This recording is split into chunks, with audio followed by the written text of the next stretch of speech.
All right, good morning to everybody except the Fed. I don't know.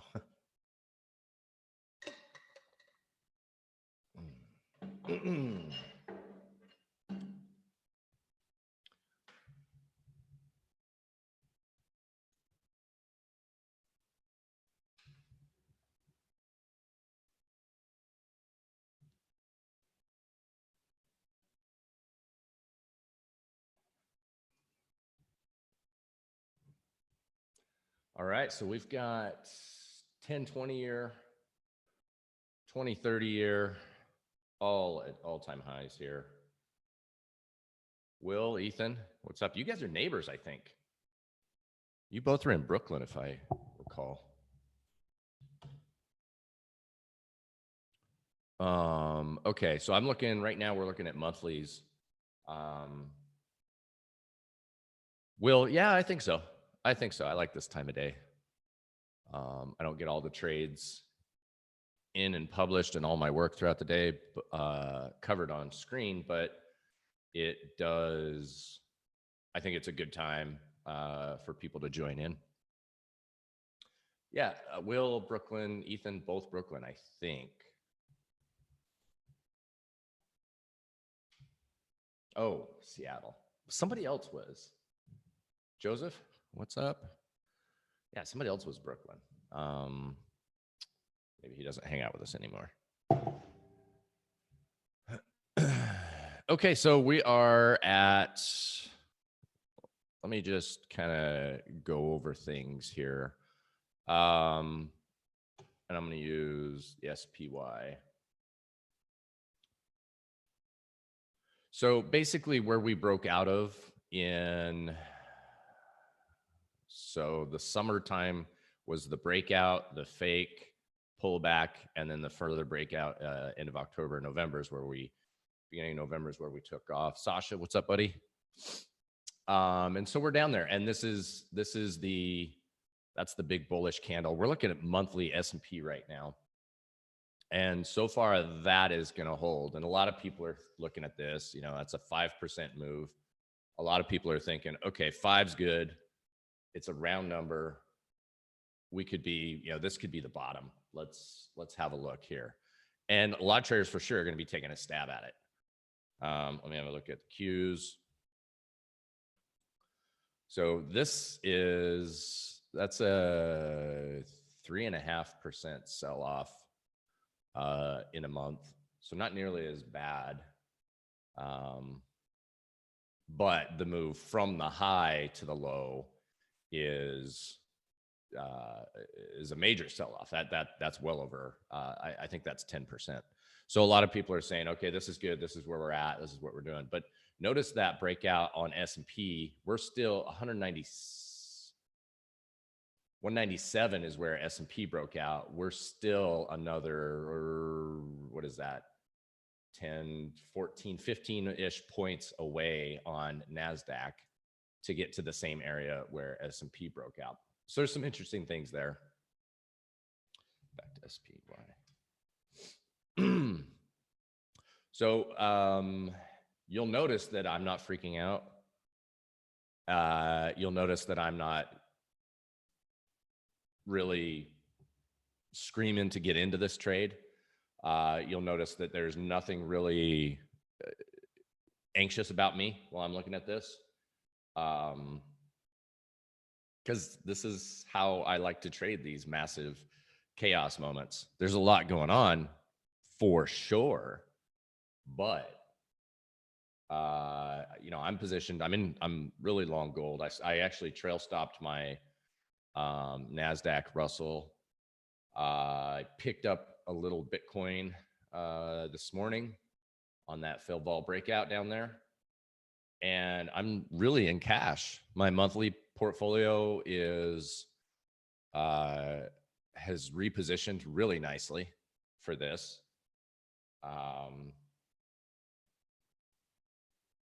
Not a care in the world. So let's have a look. Let's go to currency land.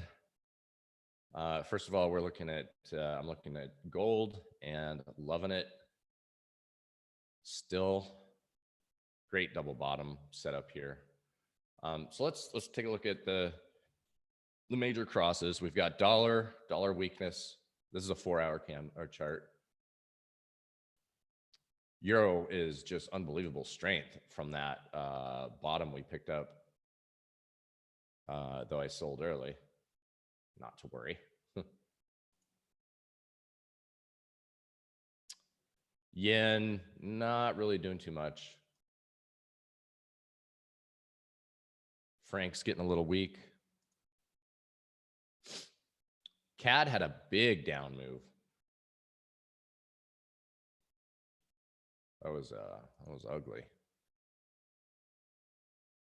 Don't like CAD. Aussie trolled me out. I got stopped out of my swing long on Aussie yesterday on the close. AT, good morning.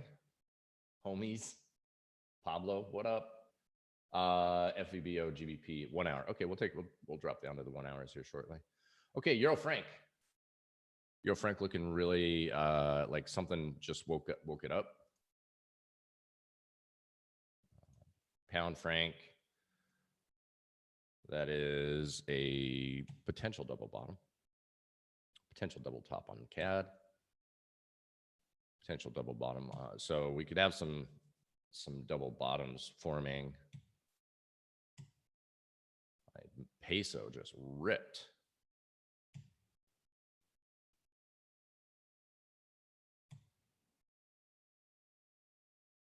Yep, that's the one I got stopped out on. Stupid Aussie. Euro's on fire there. Yep. Even a gap.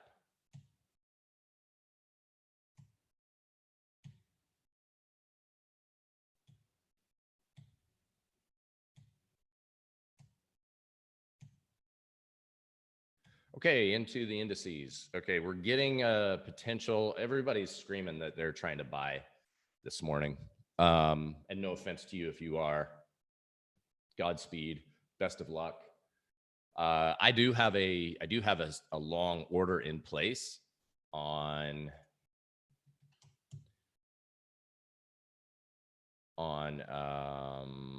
we're looking at the NASDAQ.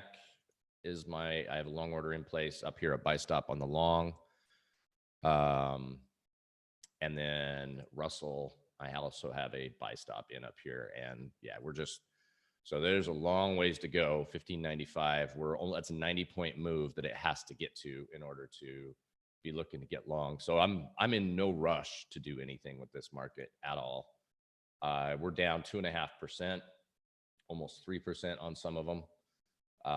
No rush for me to do anything.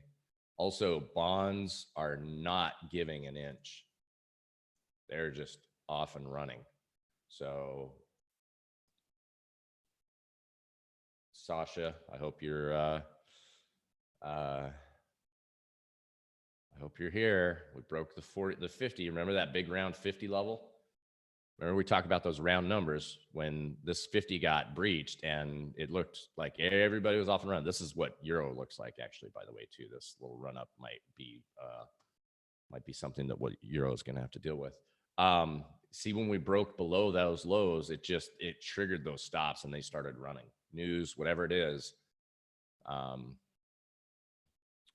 We're still in that same range, and it looks like we're going to have to test that 42 before we can resolve higher. So this is kind of an exercise in how markets trade. We have all those high moves up above on the equity indexes too. So right now we're currently in meltdown mode, and this is the second meltdown that we've seen like this. The December 2018 was a meltdown like that. It just happened substantially different on equity indices. Let's have a look. Wow, 7% down on crude. Look at that. That's crazy. Gold only up about less than 1%. Interesting there. Copper obviously knows. And the industrial metals.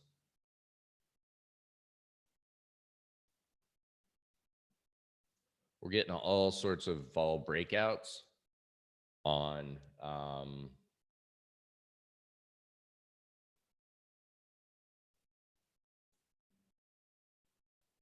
Yeah, I figured you stopped out, Sasha.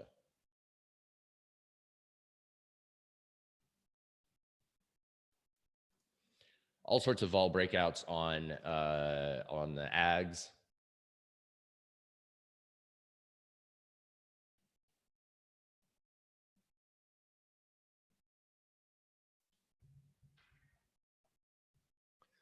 Okay, so we've got GBP down. Oh, I'm sorry, this is dollar. Dollar is down hard today.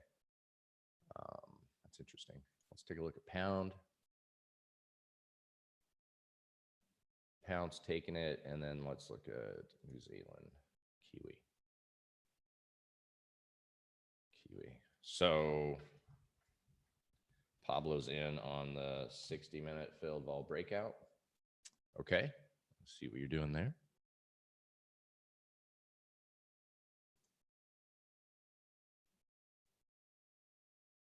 Okay.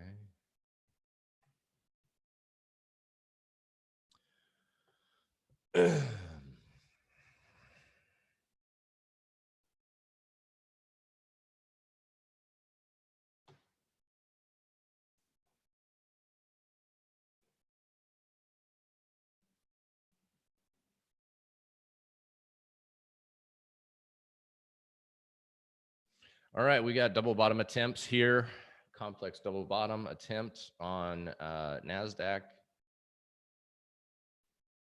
Everything. Russell. S&P.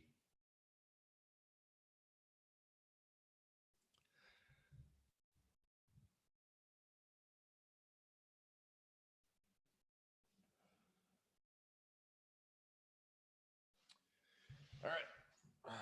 Done with my sitting.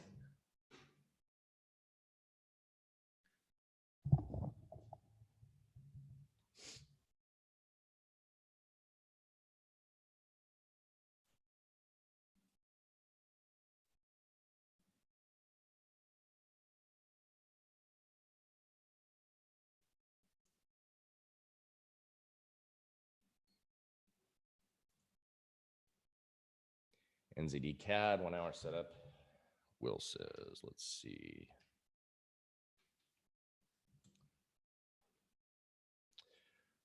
There is setting up. That is setting up. I don't trust CAD personally. Just statistically, but that doesn't mean.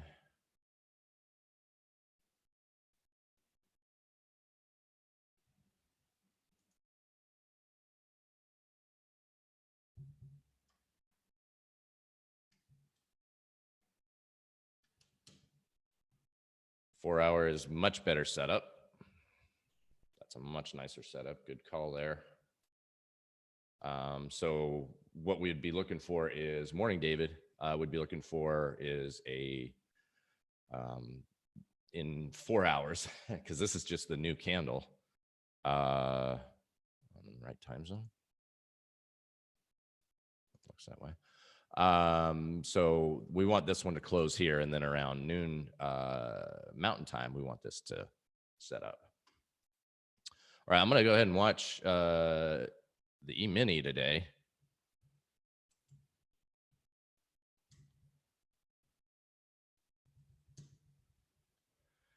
And we have a double bottom. We have a failed vol breakout setup. We also have a, so the setup on the downside could have been hit here. So that's a place to take it short.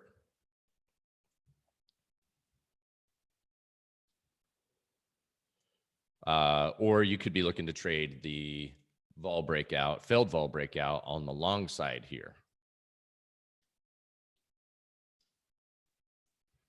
I don't really have any, I'm not taking it myself just yet.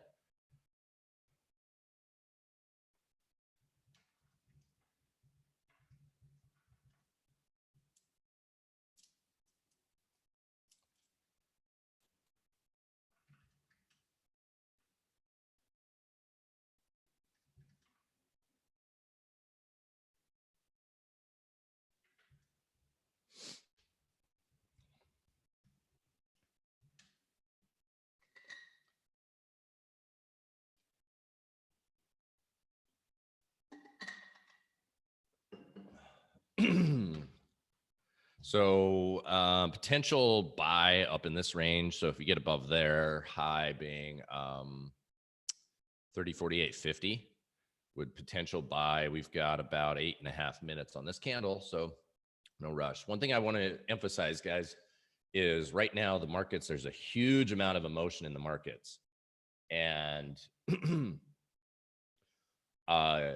there's no reason to be going outside your risk levels here. So if you're normally trading a full E-mini contract or 5 or 10, I would looking at my risk sizing is adjusted. So normally on my, for example, let's go to,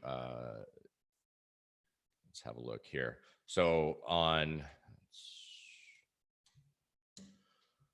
the NASDAQ, my buy 90.3750 high and 87.09. Is that right? No.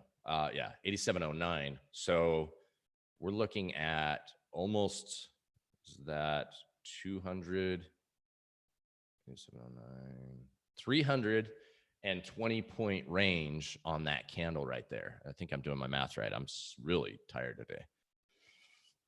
I got like 10 hours sleep and almost 4 hours of deep sleep, and I'm so tired today. It's crazy. So what does that mean? That means normally when I would be taking 2 or 3 contracts, 5 contracts on this trade, I've got 4 micro contracts is how it position sized me. And so what does that say? That says we are way outside normal risk ranges. So I have to, and also we're currently at 86.14. My entry would be at 90. Did I say that right? Hello, lines. Yeah, 90. So above 9,000 is my entry. So we have to go 400 points for this thing to fill my order. Like that's massive. And the only way to get that, as you can see, the only way we're going to get any of this. So that's the Feldwall breakout to the downside, still working. The vol breakout to the downside. We got our compressed vol here, closed outside. We pulled back, sell stop below there. Nope. Sell stop below there. Nope. Sell stop below there. Filled. And now this guy's going. We would have our stop up in here. So now we've got like a 1 hour move. There's no longs to be had until something happens to the market. What we're seeing right now is not what the market's not just going to bounce on us just for random reasons. You're going to get a bounce and it's going to be violent and it's going to suck, but we're going to keep dumping, I think, until something happens capitulative. It doesn't think that it. So understand what's really happening, the bigger picture here. Put that sleep in the bank. In a few months, sleep will be very elusive. Will, you just, I know. We got a night nurse coming. But yeah. So let's talk about what's happening here. Let me go to a 3-day. I think a 3-day might give us some good insight into what's going on here. Even December 2018, even this whole meltdown, we didn't have bars this big, 4.75%. We got close, but we didn't have bars this big in size, even back in 2018, back when this best low in the world that nobody bought, right? And you see how long it lasted. This started in October, the beginning of October. Ethan and I were traded the hell out of this one. I remember that day so well. We were just sitting there staring at it, him and I, staring at the market for just the entire day. And finally it just hit and we're going long. We both took the long there and we caught massive move. Same thing happened. And I remember because I was in Calgary that day and we're getting ready to leave and it was just snowy October. Horrible. Snowy September too. And then I think it was somewhere down in here. I think I was in Argentina and we caught a lot of that move down as well. So look at this in comparison. I think the 3-day really shows it. This is Volpocalypse. Volpocalypse was down 4.5%. You remember if that one, 28.80 down to 25.25. So a 10% move.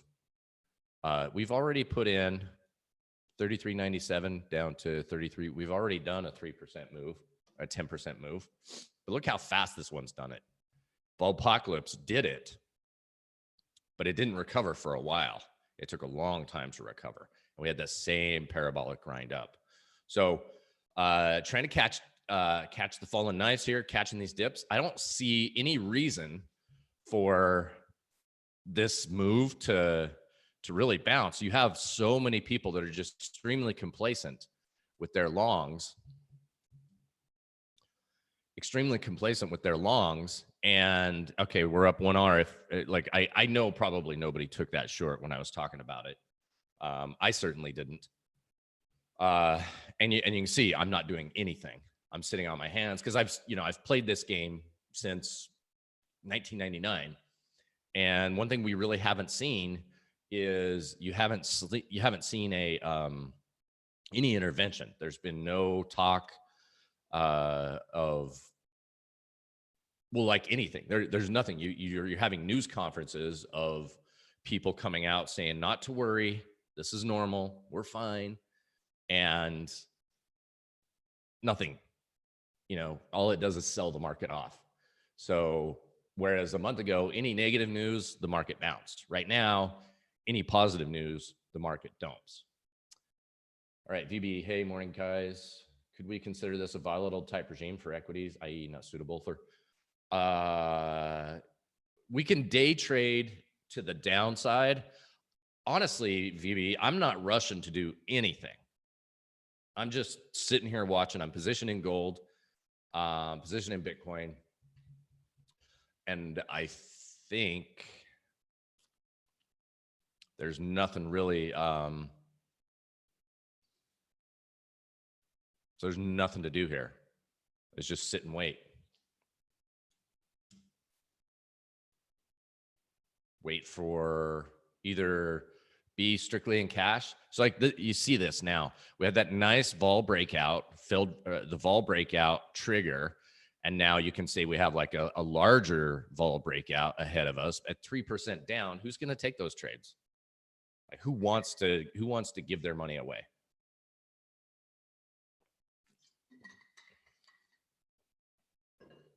So we sit and wait and we just watch. Let's see what Tesla is doing. I'm sure Tesla,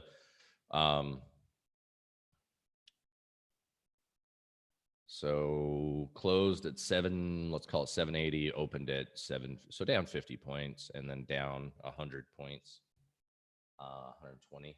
Yeah, that'll happen. Let's take a look. There you go. That was a screaming bullish setup too. All this was just screaming bullish, but now it turns out being a island top reversal. One thing I want to point out is you see you had that blow off top. It came back and tested it. So that's something about market tops is even though it's ugly when it dumps, you tend to get recoveries to retest them. And so that's what the world is kind of waiting on.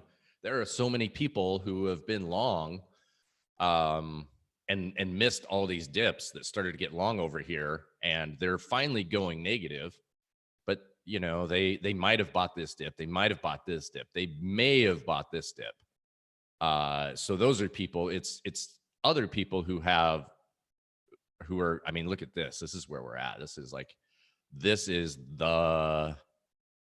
that big line in the sand that we're going to start seeing. That's some real fear. That's a 10% sell-off. We're back to, we did in what took us a year to do December. I'm sorry, not a year. So this was October. So 3 months, 5 months to get to here. We've given up in about a week. I know I'm stating the obvious. Thank you. Coronavirus is now in South America. Bienvenido. Jazz Global.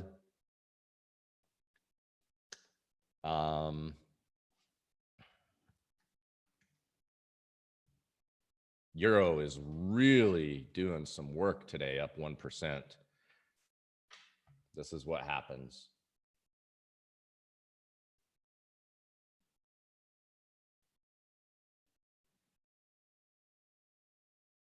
Dollar yen, dollar coming back to everything that it is got.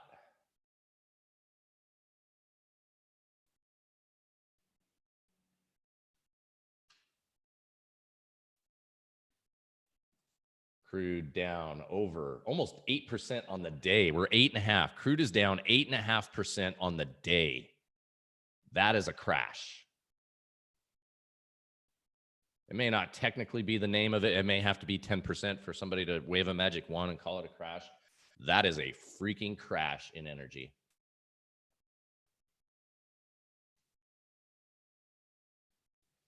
Look at the miners. Miners getting dumped.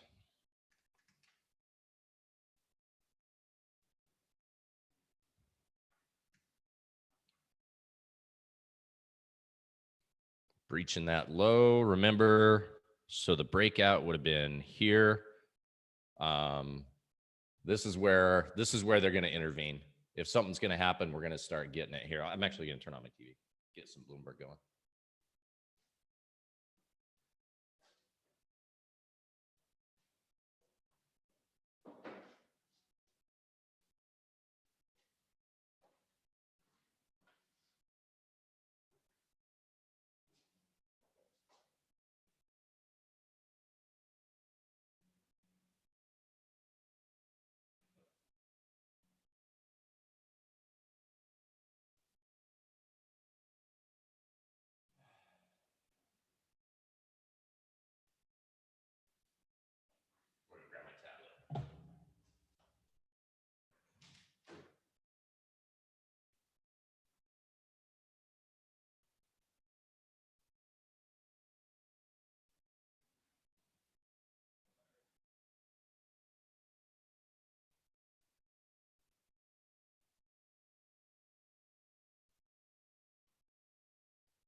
All right, yeah. So we're that's going to be a 10% down.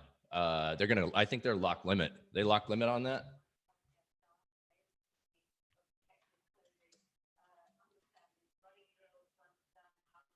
I think they're going to lock limit crude.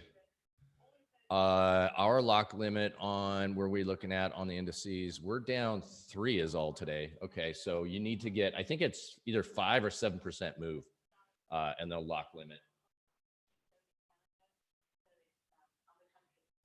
Let's have a look at bonds. How are we looking on the bonds today? Ooh, look at that. So I had a short, failed vol breakout short on the 5-year here.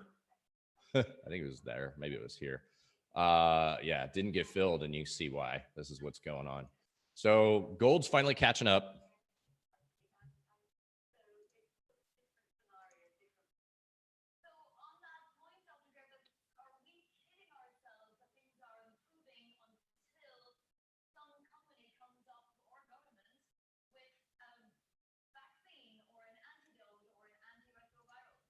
I don't normally go to Bloomberg or any news actually, but I know that something's going to happen. There's going to be some sort of intervention, whether it works or not.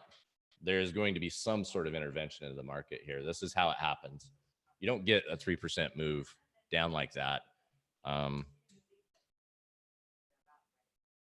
BTC, it's long. Fell vol breakout on the 12-hour. I took long. Okay, so this was the short on the vol breakout. Break below there, take it.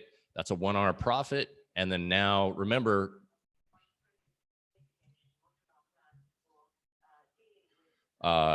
we have that. This is the breakout area.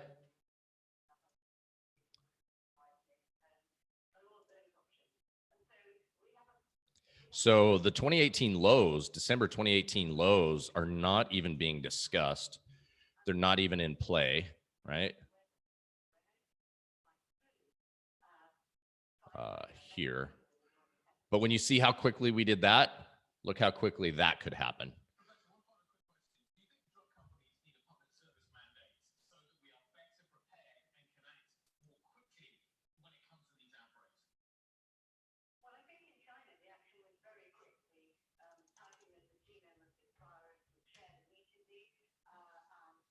So here, yeah, let me pull up my, I'll pull up Bitcoin for you, VB. Should see it. That's a 12-hour chart. You should recognize it perfectly. Press volatility, expanded volatility, inside bar, buy stop, move to midline.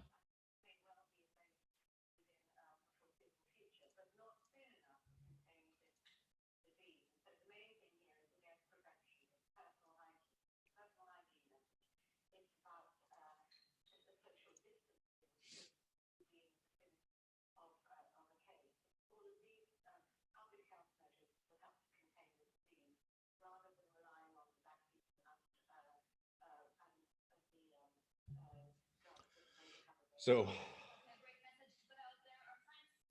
new lows on Treasury, huh? Let's have a look. All right. Time to take out loans. Yeah, basically one of the big tells was last week when we broke below all-time lows. I think it was on Friday, right? And so yeah, once you broke there, you really see that breakout. You can see where these things really really do it. So VB, I've been wondering why BTC hasn't moved up with the rest of savings. So here's the thing about a lot of people think that, you know, it's yeah, we're lock limit on crude. I can see 8.69. It's no, it's trading. Maybe it's delayed. Gold ETFs. So a lot of people think when you have crashes that it's a instant inverse move when you have like major crashes in equities and all these other places that instantly risk assets are going to be bid, right? Which kind of happened a little bit, but when it starts getting really serious, like it is right now, then you have what's margin calls. You don't, it's not that you get margin calls, you get all sorts of, people that otherwise would have been putting their money instantly in gold, have to sell, and they have to sell everything. So this is when you start getting, there's reasons all these exist, and might as well throw up our volume profile. Fixed range. Let's adjust our fixed range when it's set. Is it going?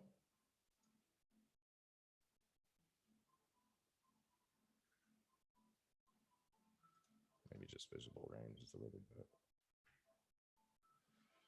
Okay. Very nice. So on volume profile, you can see where our support is. Big, huge, massive amounts of support at guess what number? Can you guess where the big support is? Can anybody venture a guess? 3,000. And we got to 3,006, and now we're getting that big bounce, right? But you can see where all that big volume was if we go back. So I'm going to turn this off.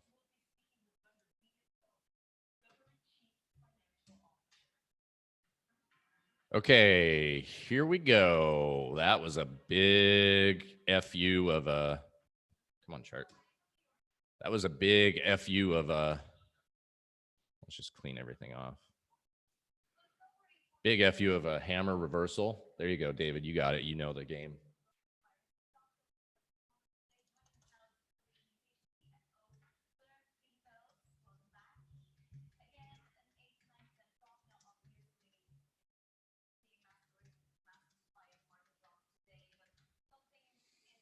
All right, so at least that's the first sign of bulls. That's the first sign bulls have done anything. So what would have done that? 3,000, right? People exiting, I'm sure, and I'm going to cover at 3,000. Oh crap, this thing's going to blow below 3,000. I'm going to exit there. So you had just a huge amount of volume, most likely. Let me throw on some volume.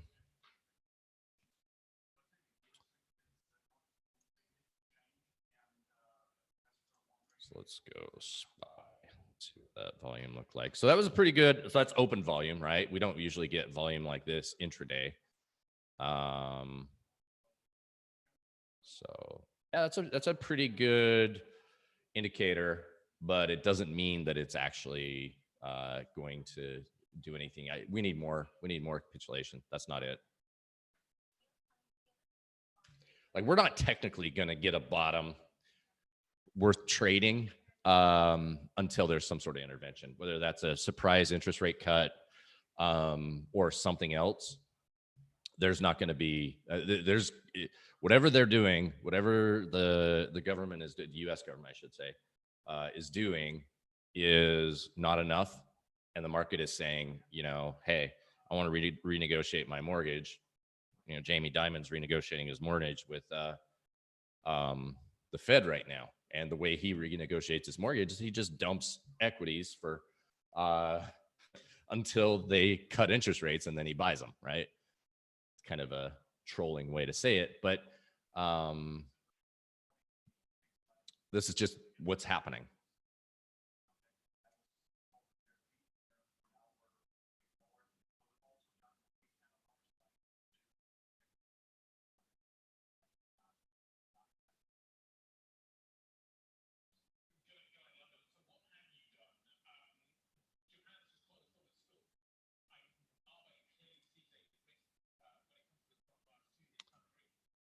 I only got my news going because I'm expecting some sort of intervention here on the markets somewhere. And I just kind of want to pay attention if that happens, because it's mildly entertaining to hear what it is. Euro doesn't care.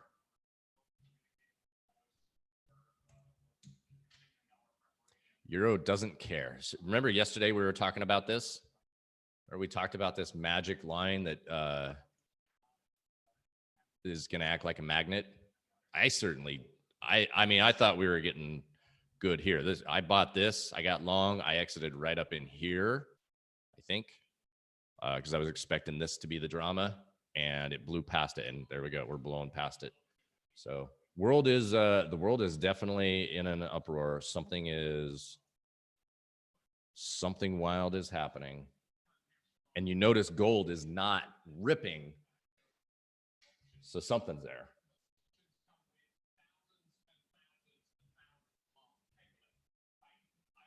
Yeah, so that's what I'm saying, David. You know, Trump can definitely get out and talk. Even Jerry Powell can get out and talk, but unless action is taken, it doesn't matter.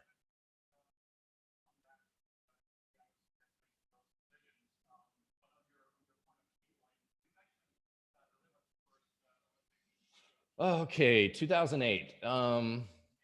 Well, I can tell you from experience how, you know, fun 2008 was to trade, but let's go to the chart. Because you know what I'm not doing today? I'm not trading. Okay, so we could go back to November 2008. All right, so let's go to SPX, actually.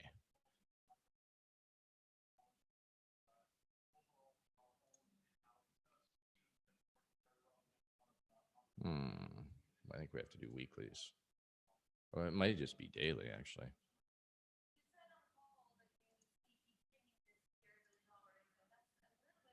Okay, here we are. So here's what basically February 2007 was the first day we had anything, and that was a 3% down day. After, all these nice little up move. First time it did anything. And we went through some crap, double bottomed there with a hammer. And, the world, we thought we were out of the woods. Every down bar was scary, but it just kept getting bid. And maybe if I do. Hey, what do we need to get a top? We need bull volatile. That's right. Let me kill my ATR. Okay, and so then we get into 2008. Now remember, we're back in bull quiet. You could say this was fall apocalypse if you like. 2018. And then we get another double bottom. Scary because we took that out, but we held this. So we're still pretty bullish in 2007. Now, it's going to be great to do this, to just walk through this together, because yes, I traded that thing. I was around. I am that old where this was not my first crash. And so it was fun.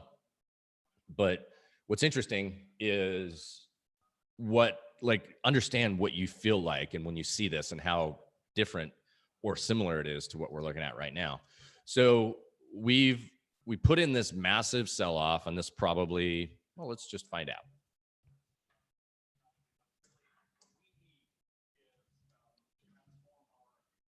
Let's see what Wikipedia said. What happened on this day? Let me make sure we have the correct day.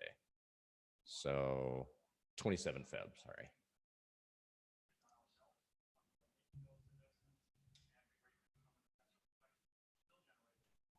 Slumping Chinese stocks, fears over the domestic market steadiness, and what appeared to be a Taliban assassination attempt on Vice President Dick Cheney during his visit to Afghanistan set this market into its biggest tailspin since its reopened after September 2001, since 9/11.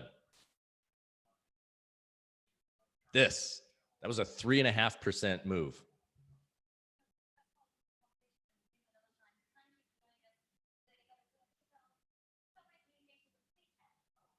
So that was, think about the Vice President of the United States getting attacked.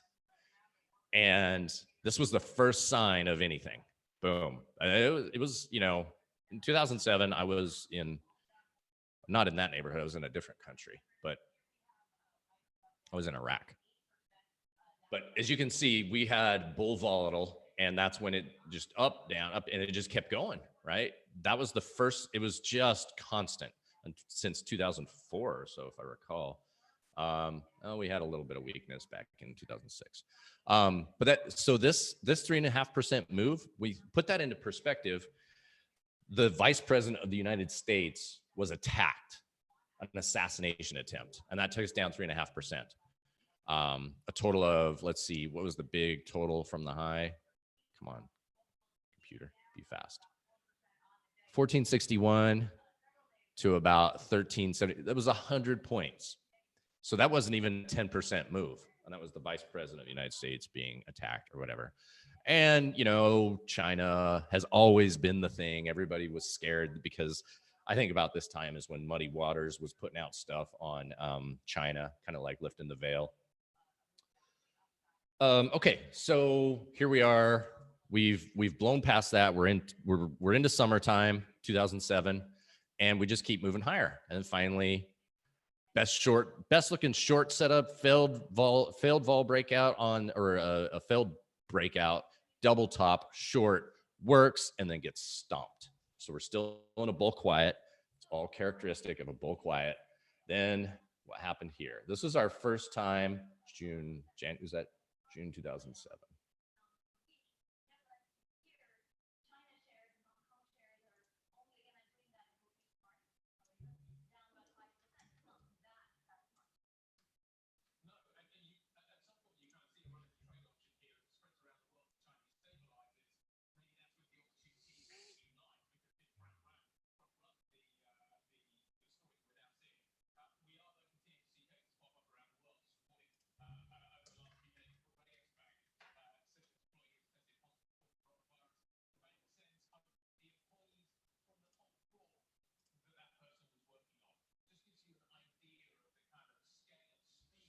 June 5th, 2007. Actually, what I want is,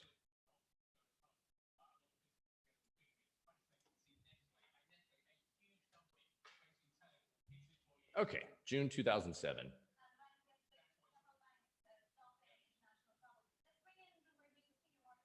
Doesn't really have a lot. Anyway, I'm down a rabbit hole. Okay, so we're up. Looks like we've bounced a good chunk, but we're still there. There's no news. So this feels a lot like this stuff right in here. That pattern looks very familiar to what we had about a month ago in S&P. So there we go. And that was 3 big days of selling, 1540 down to 1480. Still 1540 down to 1480. So 60-point move, 5% move, let's call it. Down, another look how it just keeps getting, it's resilient. It's wearing it out, but you can tell you're in a volatile area. It's really starting to wear it out. This was 2007. We're going into summer 2007. There we go. Now we see something that looks like what we're starting to experience. Okay. So we were at 1556 down to 1428. So that's a 130-point move, almost 10% down move. And it just went down, not so bad, down hard, another 2%. Up day, another 2.5% down day that was bigger, more like a 3.5% day. That then you start getting caught.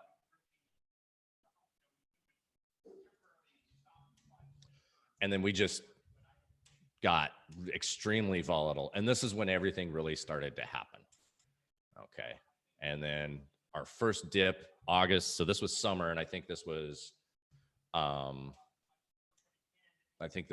the either Lehman. It was probably Lehman, I think, or maybe it was Bear.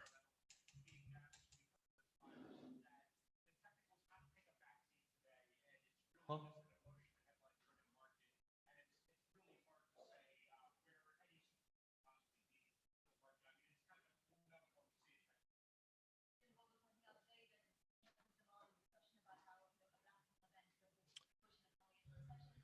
Okay, so that move was 1555 down to 1370. 1355, 1255, 180 points. So that was over a 10% move. Lasted about July to August. So about a month. It lasted about a month. And this is what it started to look like. And then we got some news and news and news and news. And then a big spike bottom. Fed steps in. And we're off to the races. And new highs are put in. And then we're still in 2017. But you see that's when October happens. And I believe this is when we started to get, that's when we got into a bear quiet. Definitely what happened. They got it back. They topped. And this is what I like to point out is we retest tops. So there's a lot of people that are still thinking we're going to new all-time highs, which did happen there about a month after bottoming. So it took a month, less than a month to sell it off. It took over a month to get it back, almost 2 months to get it back. And then we're back. So you see how big that range was over that period of time? Very, very volatile, very hard to trade. And that's when we started to get, we got into 2018. And, every one of these dips, everybody's thinking, okay, that's the bottom, especially when this one got taken out. See how it got taken out? Tested. Everybody was thinking that was going to be the bottom, and then it just dumped on it really hard. And what happened there? Once it overreacted, stops were ran, and then it comes back. And so now people think, oh, I missed the bottom. They get in and they're jerked around. People don't think it takes this long. And guess what happens? That time it holds and we troll everybody. And then, so we're going to have a bunch of longs here who think they catch in the absolute because caught this one, or they caught this one, and then they got stopped out, and they, you know, they're like, okay, fine, this is there. And this is when, you know, this is where you break below price action, run those stops in reverse. So it gets people in. Now we're in bull volatile or bear volatile. So we need a bear volatile to have a bottom. So we never really had bear volatile in here. So there was no bottom on a major crash.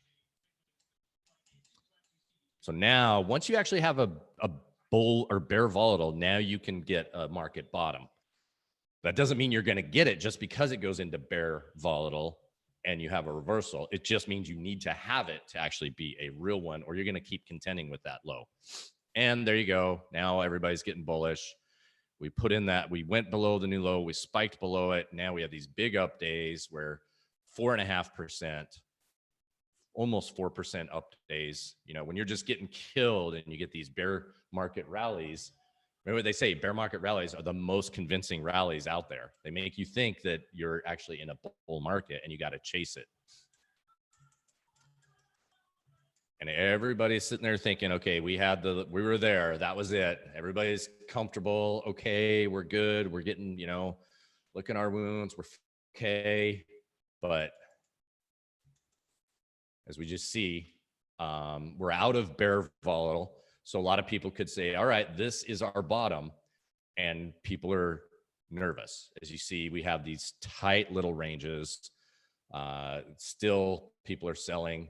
Still people are buying. Big moves, big intraday moves.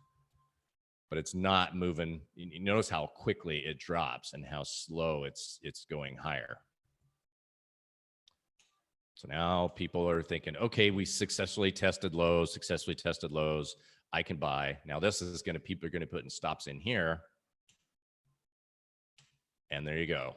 You run the stops and people get scared and this is going to dump again.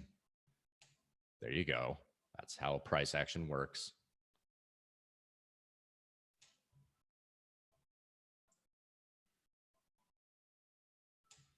We're up. We've gained 1% on the lows.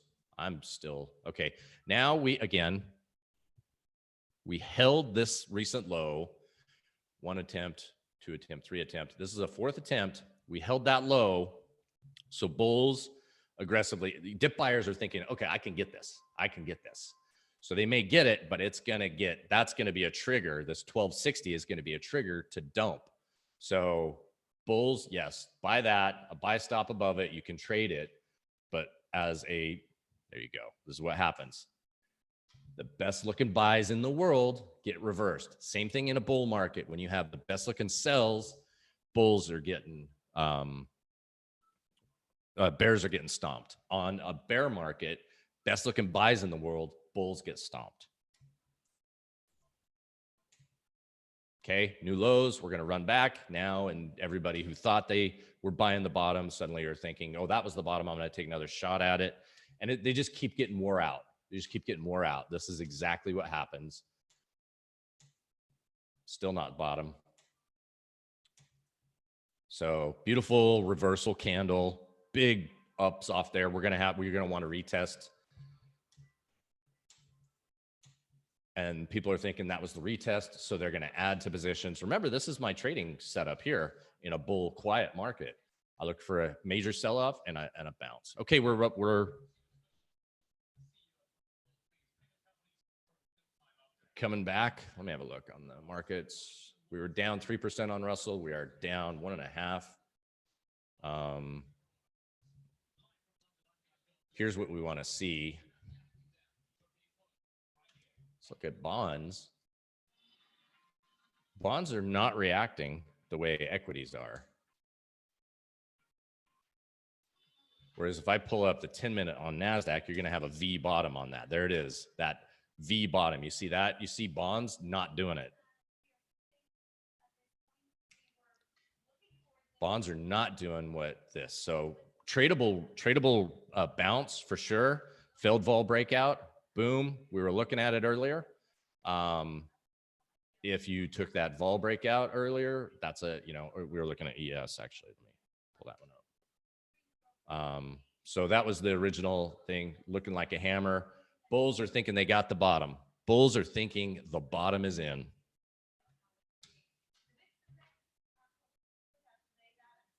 So let's go back and take a look.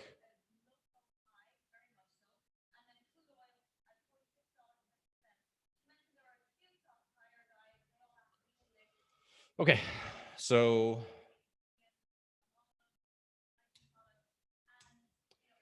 guess what's going to happen? We put in that beautiful bottom reversal. Bulls got all in. Now their stops are going to be here, here, and ultimately here. So guess what's going to happen? Also notice we're at that 1200 was that price level that everybody bought. Pay attention. All those things are important. Didn't make 1300.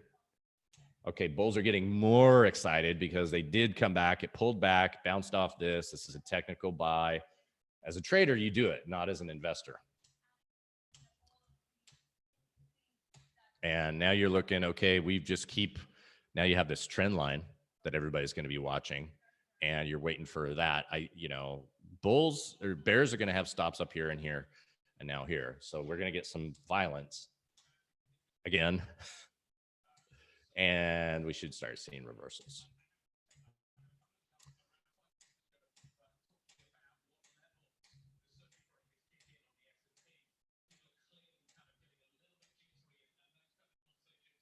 So this is not a bottom. That's not what a bottom looks like. It's going to grind. And there we go. We took out these. You see how many lows were here? Triple bottom, 3 dive. Boom, blasted it. And now we're getting that trolling hammer bottom look, and people are going to bulls are going to be looking to get long, which they did. And they're going to get dumped. And that was a serious sell candle. So this buy candle is nice, but it's not going to be enough. Now we're in bull volatile, and there you go, or bear volatile, and there you go. Took out that 1200 level. Suddenly everybody's worried about 1200. And of course you bought them there because you want to get everybody thinking, okay, if we closed back above 1200, they're going to come up with this magic logic of we closed above 1200. So that means we're bullish, which means a lot of people came in and got killed again. So now 1000 is in sight. 1100 is there, but 1000 is where people are really starting to, son of a bee sting. I went down, not up. Are we there?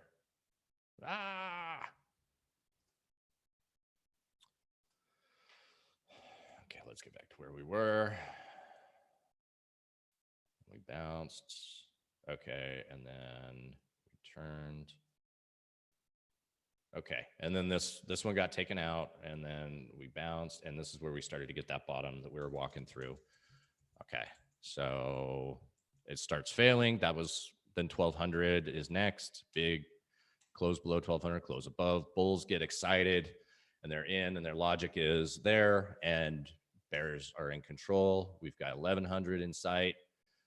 Bulls come back strong. Hey, bear volatile. Guess what? Now you actually have the capability of getting a bottom, and that looks like a bottom. Look at that. Up 4.5%, up 4% after a 4%, almost 5% down day. This is what's scary. That's not the bottom. You'd think you could be a bottom because you had that, but you want to really wear out a lot of this stuff. You got to start taking people out. And just because, you're dealing with that 1200 again. And so people are thinking, okay, 12 is holding, and they're going on Bloomberg and CNBC and saying 1200 is that key level because it's a magic number that some people believe. Guess what happens?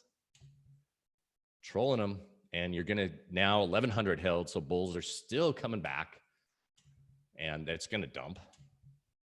And it closes below 11 or right at 11. So, but an ugly shooting star, reverse inverted hammer, whatever that candle pattern is. So it's just sell it, sell it, sell it. 1000 holds. It's not going to hold. Look, there's no reason for 1000 to hold. Because every time these traders are thinking 1000 is going to hold. Now we're probably going to reverse because we close below 1000, and it's going to troll people or just keep dumping. So we had, this is what's important to see. We had a a 3% down day, 3.5% down day, 4.5%, almost 5% down day, almost 5% down day, almost 5% up day, another 4% down day. Then we finally get an 8% down day. This is when it really started to happen. See it, we're in bear volatile. This is when it really gets mean. That's when the dumping really happens. You're down 8%. You're down 4%. And I think this is right around when we got like news. Congress started to step in. If I recall, I think it was in October. So everybody was excited and they passed an almost $1 trillion bill. This was probably it, somewhere around here. Okay, now that's not the bottom. Still not the bottom, but it is so close to looking like a bottom that it's going to get bid and they're going to run it, and we're going to deal with this $1,000 price level at some point. Everybody's scared. Bulls are stepping in. That's enough. Bears are like, we're enough. It's done. We're seeing the government intervene. Triple bottom, bullish. Oh crap, not working. And there they go. So they're holding the previous lows, but we're in a bear volatile. So much like in bull markets, you buy them. Bears, you sell them. That's a similar thing. Nice triple bottom. People are starting to get, excited. They want to get above 1,000 again because it's a round number, and they do it, but it's not going to be enough. And bulls are just weak at this point. They're just scared. They're going to sell everything. Any reason to get out, they're going to get out. Bears know they're at the end of their move. I mean, they went from basically, almost half. And so they're not as aggressive as they would have been. Now it's just full on generational bottoms. Okay.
All right, well, we lost Bloomberg. So now we've broke 10,000. We've got to 7. How far off the top are we? The top was 1579. We got below 8. So we've done 50% sell off. Can you think about that? 3,400 to 1,700 to the bottom, to the top of the pre-2008.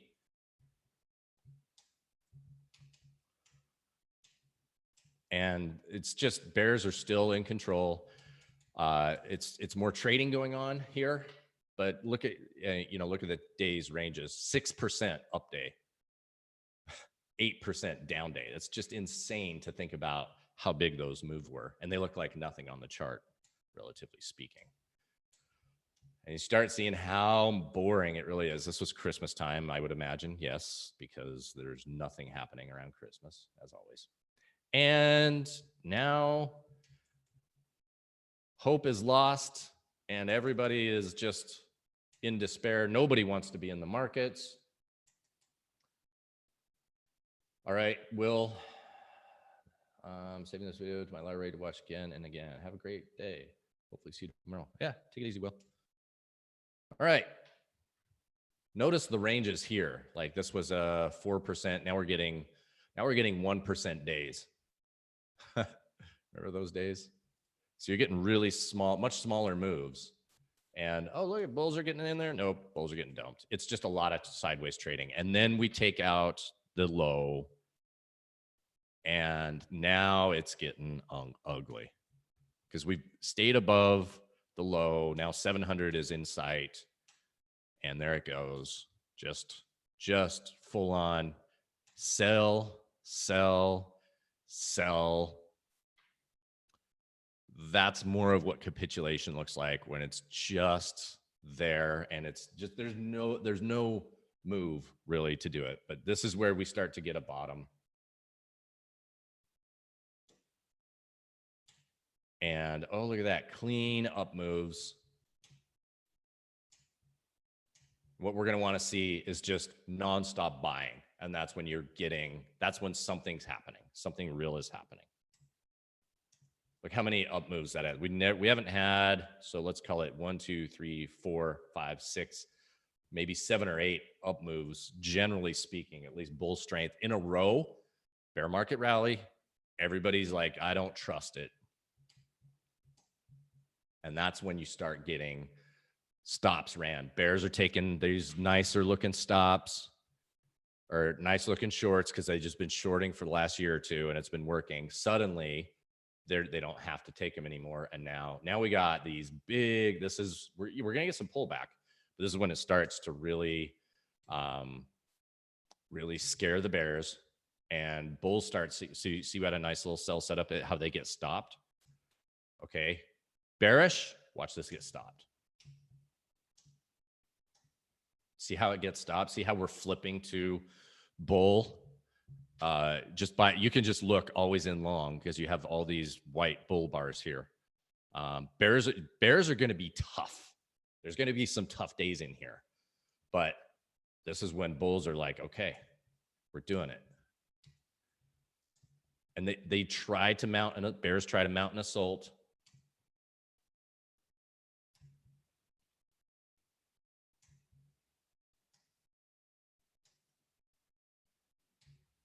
So now they're coming in stronger. They're feeling a little bit better.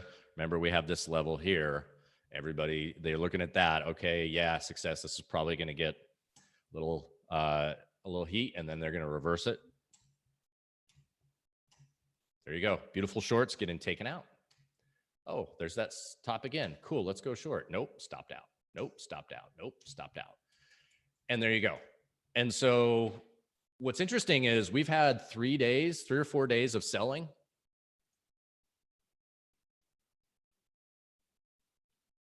You know, 1, 2, 3, 4 days of selling at 1%, 3%, 3%.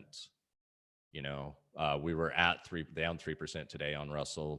We've come back a lot, but not so much. Everybody thinks this is the bottom right here. Bonds do not.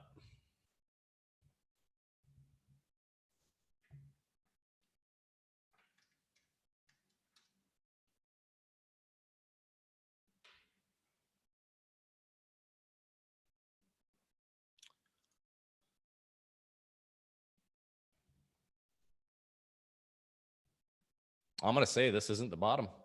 On the chart here, yeah, we bottomed there, as you can see. But right now, I'm not going to, this down move, I'm not calling the bottom until bonds join us. So, yeah, we get a little, weakness, and now we're suddenly seeing 1,000. It's in sight. Suddenly people are like feeling a little bit more interested in the market, which means we're going to start hurting people a little bit. That's how you fuel a move right up to 1,000. What's happening? Not going to get it. Almost got it. And look how quickly we went from bear volatile to bull volatile. This is a bull quiet, always in long, easy to see, easier to see here, even though it doesn't say it on our SQN. But now we're in bull volatile. We get above that $1,000 level. Now that's when you have tops. And so we're into what's happening. Are we safe again? Is the world not going to end? And yeah, so it's just all that. Anyway, it was interesting. It's interesting to go back and review what happens on in previous sell-offs. And we were in a bull volatile, so you would expect volatility. We've got it, That could be the bottom. I mean, look at that. How far down it gapped and returned. It's going to look beautiful on the charts, but still not all that exciting. Okay, so let's get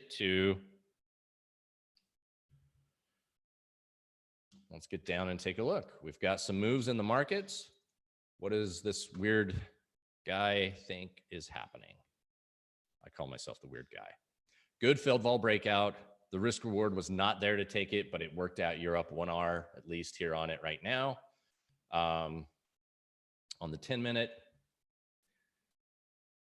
And let's just watch. Let's just watch and see. I'm not worried if I miss that low.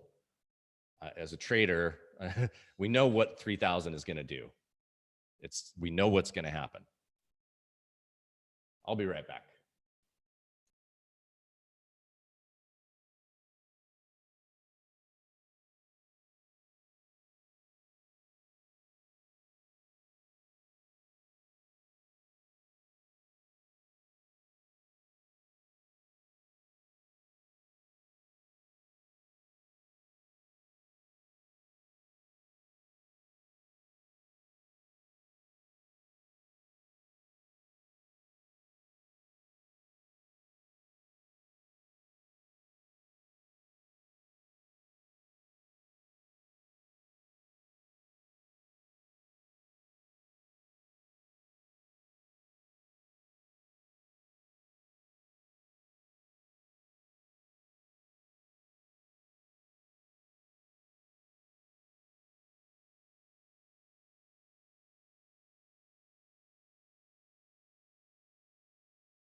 All right.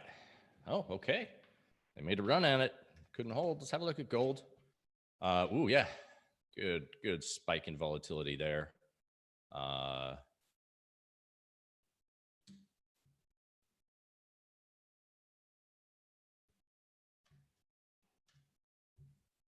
Yeah, I don't buy this as the bottom.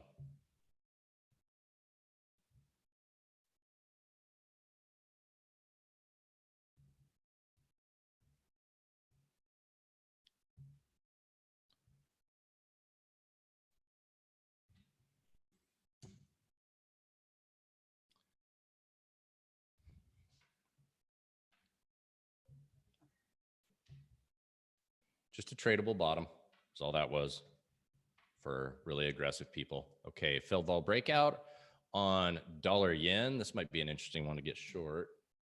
Little day trade. I'm sorry, 60. Hey, chart.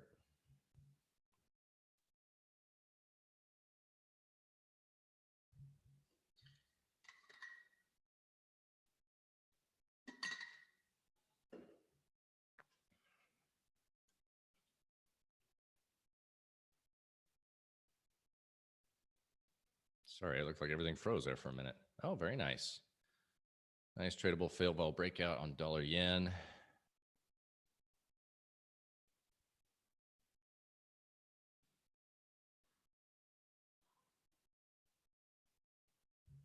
Looks really nice on the 60. It's not the bottom, but it looks really nice.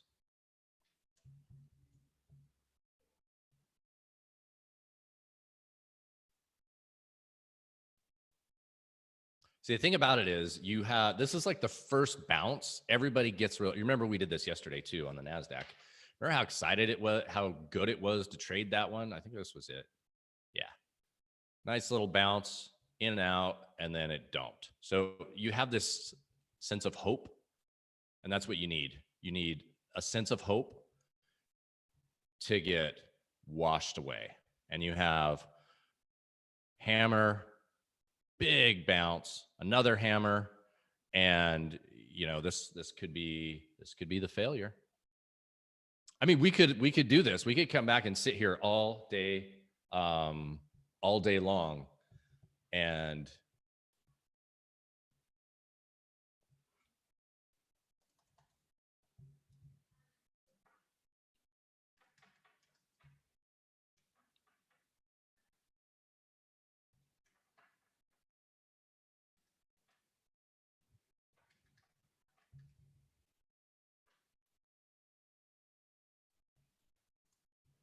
So not happening.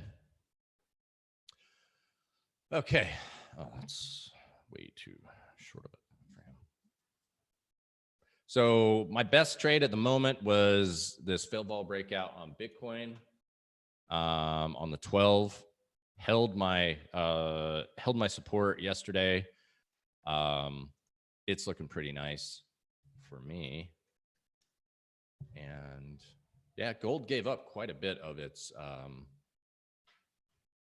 move, didn't it? What you expect? Yeah.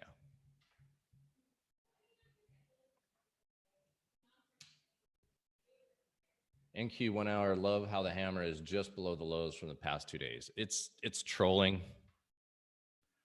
Yep.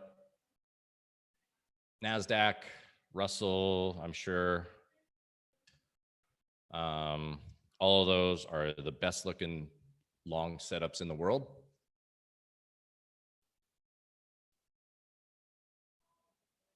So what happens when the best looking long setups in the world fail? Because everybody right now, think about this. Everybody right now that hasn't sold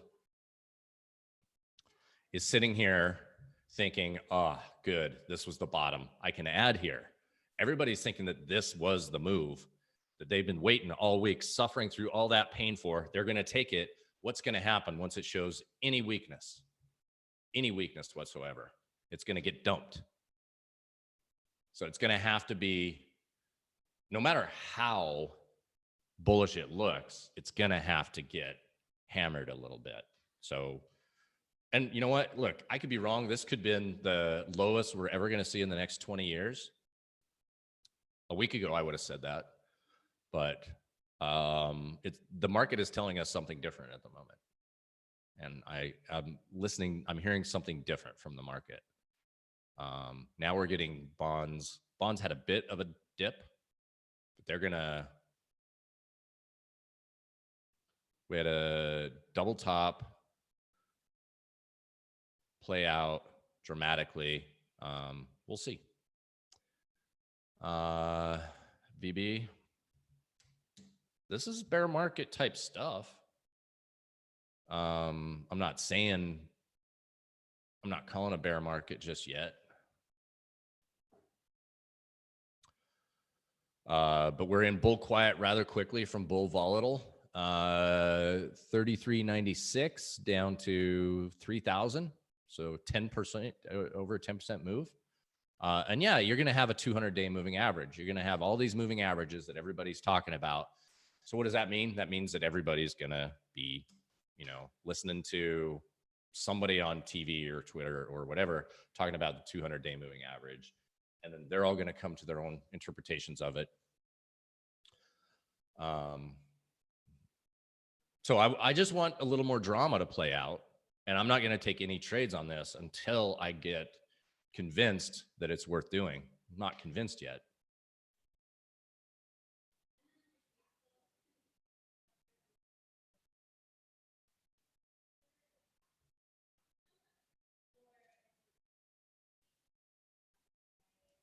So just keep an eye out.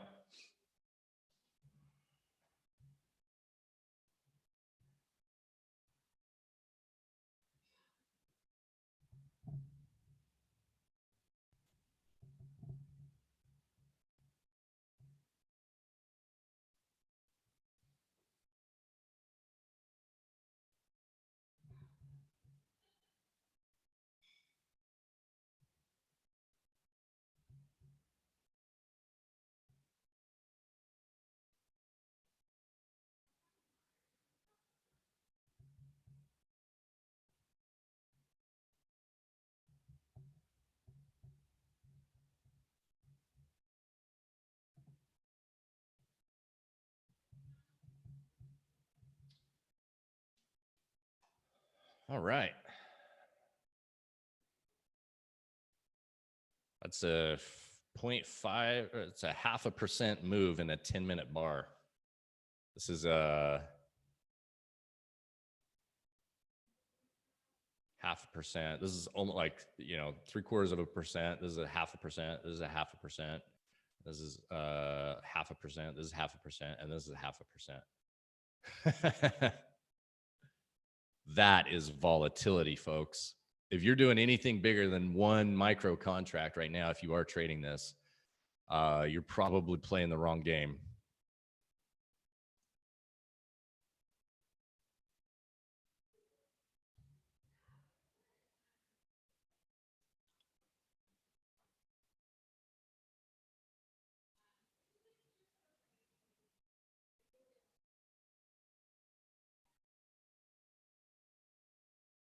Look at that bounce. 45.87. That's oil. Oil was down. Wow. Crude was down here. Okay, here's interesting. This is interesting.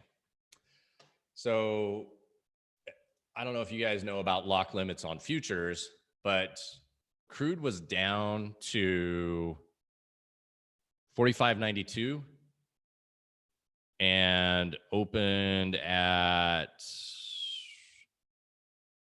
48. Open last night was 48.09. Absolute low 45.91. So big. We're talking like 8% move, I think. Circuit breakers kick in. And what happens is they close trading for it's either 10 or 20 minutes. And then they gapped up. Once they reopened, they gapped up and gave back quite a bit. That's very interesting. So we haven't seen that on futures at all yet, on equities. But look at that. Bears are seeing it. Bears are getting it. Bears are seeing the juiciness short right there because you have so like Globex low got destroyed. The only thing left would be probably Globex high. Is that where we started? Here. So this would be Globex high on the S&P. Interesting places to note.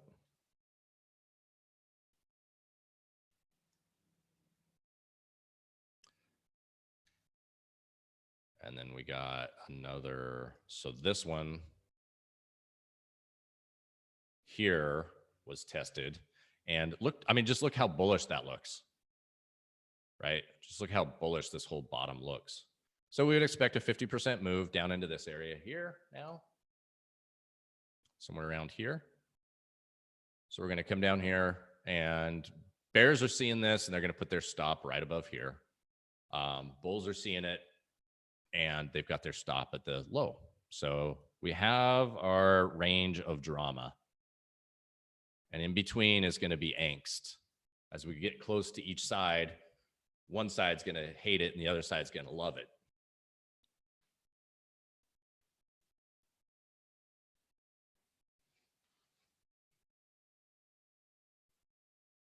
What does a 5 minute look like? Okay, beautiful. So we have a double top sell on the failed breakout for the short side for bears. So as you can see, bears see this one hold, and they're like, okay, cool, because they had stops here. So they're thinking to themselves, okay, cool, I'm going to short, or I'm going to add to my short, or I'm getting newly short here because this is what's happening. The market's weak. Bears are seeing this, or bulls are seeing this, and they're saying, okay, I got my stop down here. Maybe they're trail stopping if they're good because they know it's short-lived. But that was a 70-ish point move in about a half hour, right? So 8:30 to 9:15. So 45 minutes. That was a 70-point move on S&P. Put that into perspective.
All right. So I expect a little bit further down, somewhere around in here is where we would see a bit of a dip buying.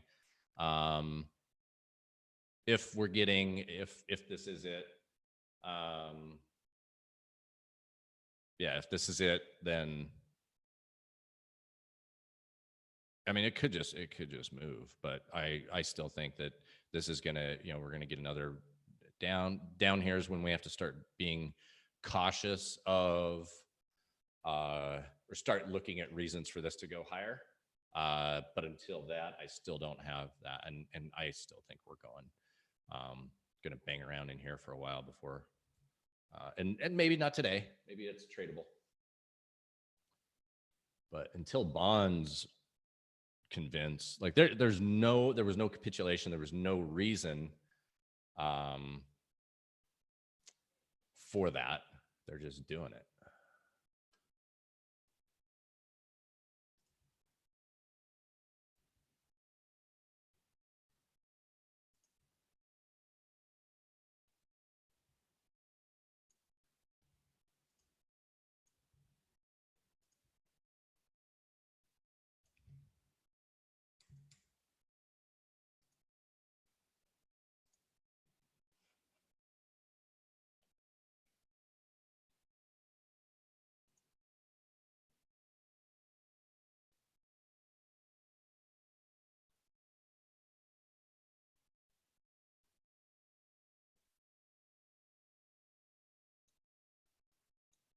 You guys got any questions while we're just sitting here watching the market not bottom?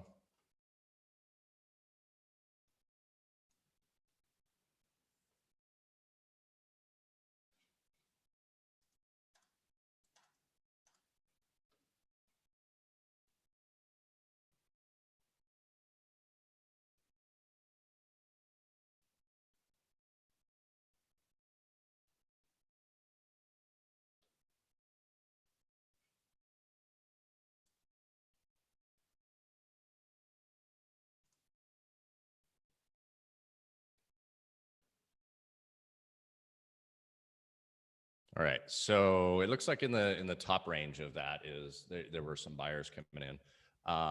That was a 30-minute.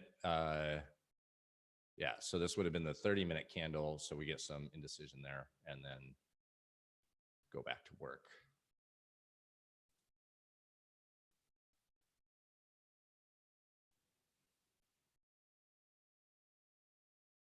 Boy, my laptop is just getting its butt kicked today.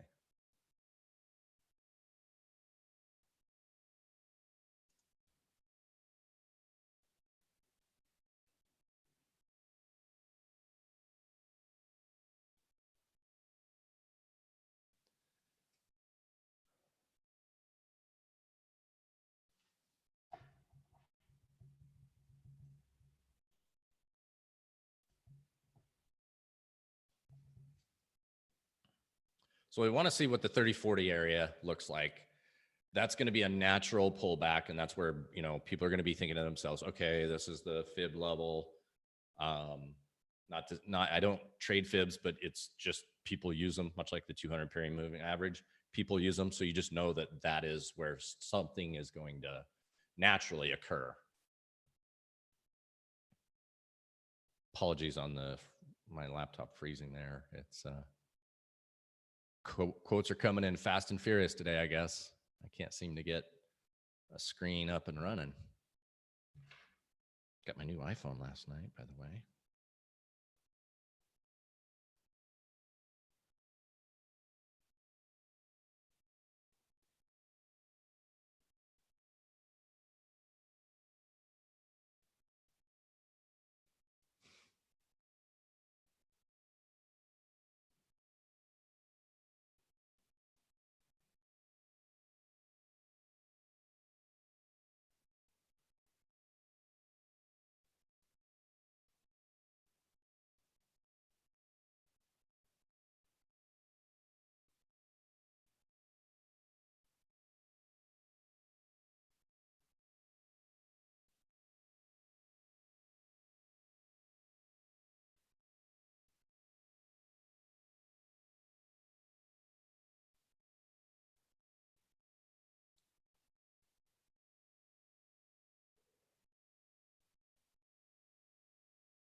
Okay.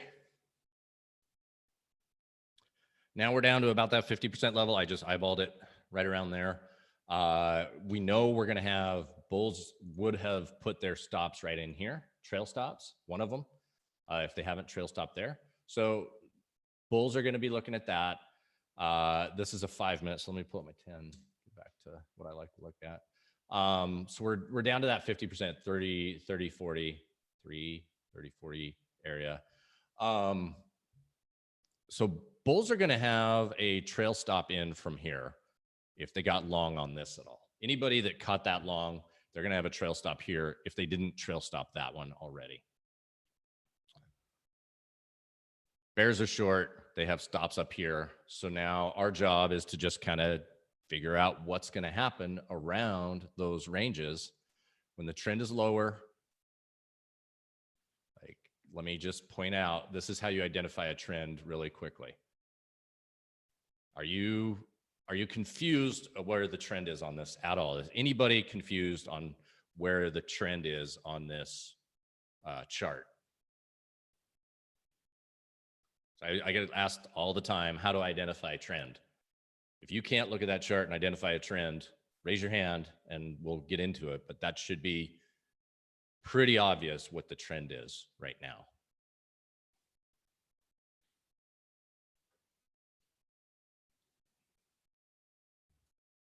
And so what are we looking to do? We're going to pay attention to this 50% move here, this from here to here. We're going to see drama down in here. Bears probably, some of them are going to lower their buy to cover here or right above it, so that they, you know, if they're shorting at the bottom, they're looking to tighten it up. They're going to be a little worried. Bulls are understandably worried, but they're feeling pretty good about themselves right now, especially after that move up, a pull back to 50. They're going to think to themselves, okay, the 50% Fibonacci level held, cool. 61.8 would be fine. This one would probably be 61.8 here.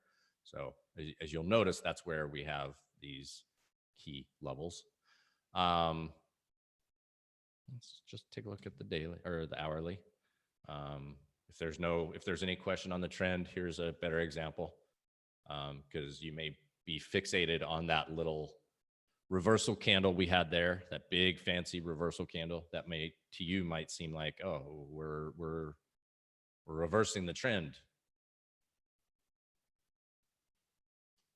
I'm not saying we're not. I'm just saying I'm not convinced that we've reversed any trend yet. There's a lot of weakness in this market, and I don't have a Bloomberg subscription to the TV, so I can't, and I'm not going to pay whatever it is every month to watch Bloomberg because I don't watch news. It does not appeal to me in any way. I do read Stratfor, which I'm reading right now. One thing that's interesting is always where the U.S. carrier strike groups and amphibious ready groups are positioned, and I got that. So let's have a look where everybody's at.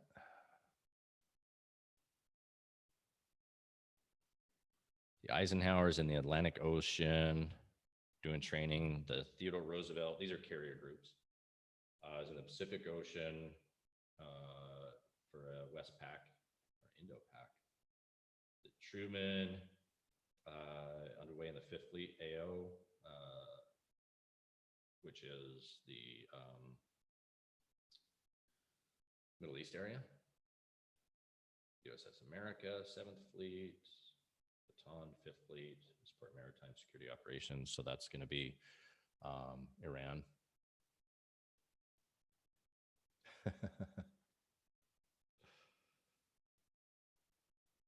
They're doing flight checks. So dramatically speaking, the fleet is doing what it's supposed to be, positioned where it is. You're doing training in the Atlantic. They're doing underway in the Pacific. And then, of course, they have their security posture in the Middle East, Persian Gulf area. Slowing economy tests Russia's tight spending habits.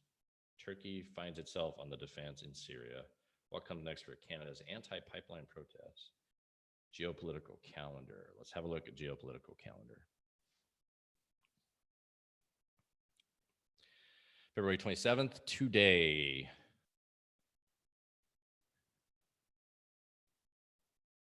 Fund managers are meeting with Argentinian government about the 100-year bond. Malaysia to announce a stimulus package to manage the headwinds of coronavirus. So Malaysia is doing a stimulus package. Macron to visit Naples, meet with Italian Prime Minister. EU and AU Commission meeting today in Brussels, Middle East, North Africa, Lebanon to begin drilling for offshore oil and gas. Interesting. I wonder if that had anything to do with today's move. German president to visit Sudan tomorrow. So tomorrow, the U.S. deputy level cabinet meeting on whether to increase U.S. export controls on sales of goods to Huawei. China's finance minister to begin exempting 65 U.S. products from retaliatory products. Okay. Thailand parliament to vote on motion of no confidence of the prime minister. Okay. And then that was Friday. So Saturday, U.S. Taliban to sign the peace deal.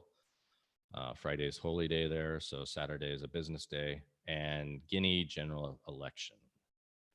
Doesn't appear to be too much going on.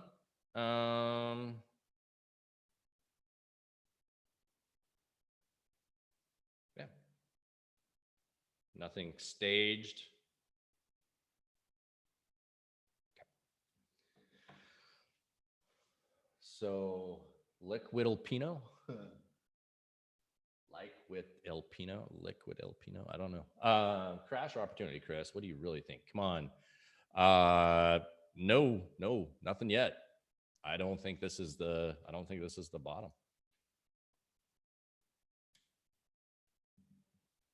Nope.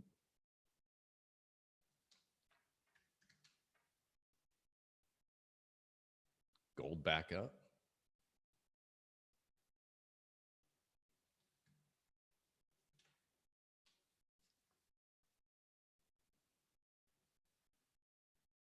All right, so we're at our 50%, potentially 61.8. Remember, what do we have here? We have bears or bulls have their stops in place a tick below or right at here. So this is a place that bears might be looking. If we look at this probably on a 30-minute, we could see it a little. Okay, beautiful sell setup. We still have a lot of energy here, a lot of emotion.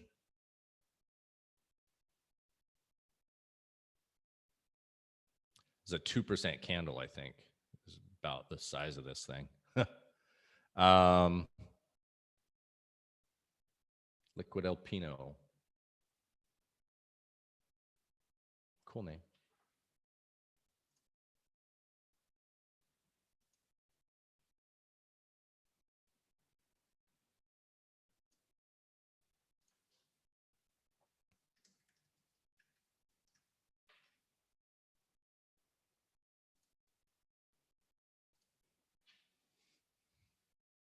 All right, I need to get me some water.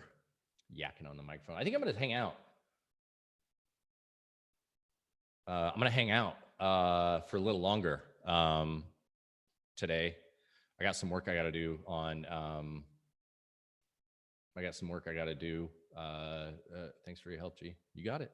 I'm going to grab a little water, and yeah, I think we're gonna run this one a little longer today because, yeah, market's in turmoil, as the name of the thing said. Okay, look, bulls held their stop so far. Bears are starting to get a little more worried because they held that. Let's see what the 5 says, because that's who's trading it. Okay. Yeah, I'll be right back, guys.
Sorry.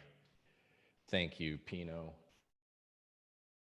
My thoughts on crude, I will get to. I don't think crude's in a trading range. So I would be buying at the bottom of the range and selling at the top. 45, 50 area, just generally speaking, up to 60, 65 area. It's going to bang around there. It seems to be narrowing, but I'll pull up a chart on it. But what I wanted to point out was this was December 2018, the bear market of December 2018, that big meltdown. So we start the month all the way up here, gap up on the open after it's been a tough end of November. Gap up on the open through Thanksgiving. Everything's hunky-dory, and then it just starts dumping and dumping. And so what I see is we get these, as you can see, you get this, reality doesn't kick in until like right in here. And you'll see these reversals. You'll see these reversals that get dumped, and they just keep getting dumped.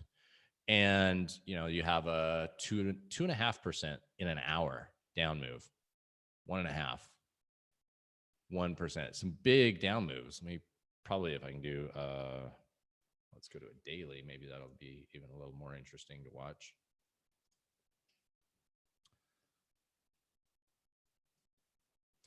So this is what, now we already started this move in October. And so if we were to look at kind of where we are right now in comparison, we went from neutral to bull quiet to bull volatile to reversal. And it moved from bull volatile to neutral rather quickly. And then we started to get that sideways stuff. Okay, this is fun trading right here. This is what I love. What I love seeing here in a market. I love this bang around trading. This is the best trading ever. I love this so much. Sideways moves, and I don't get what you mean by news-based moves. I don't know what. I don't follow news. I trade price action. But you probably mean on crude. I don't know.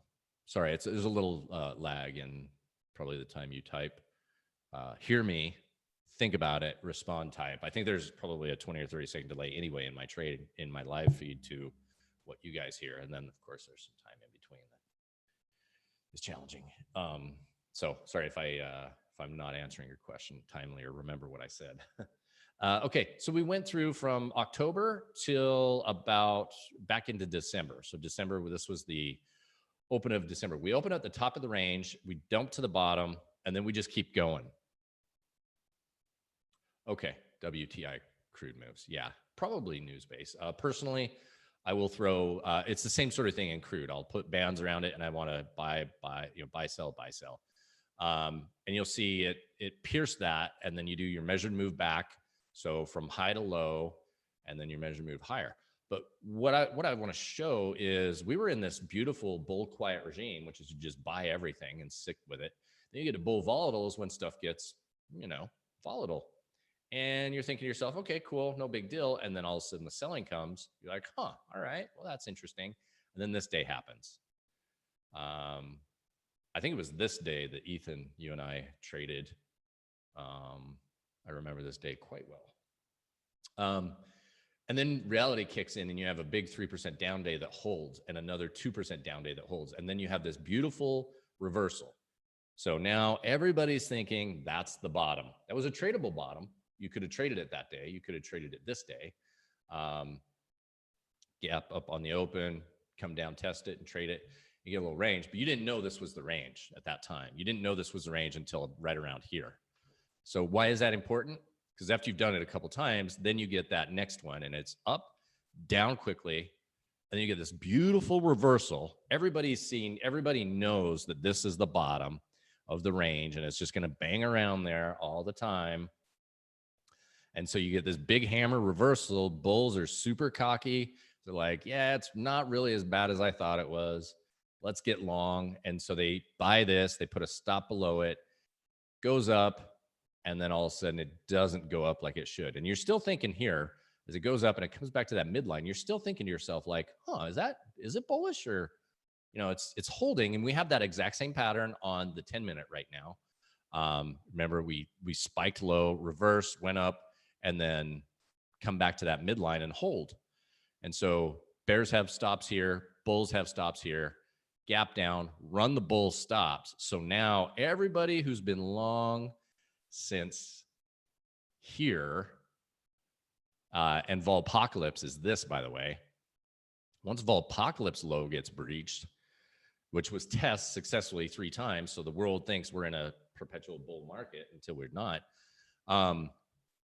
So we could be banging around in this area on the S&P ourselves, this 300 level, 3,000 level, for a bit, and we could trade up here, and we could, look like the world is safe.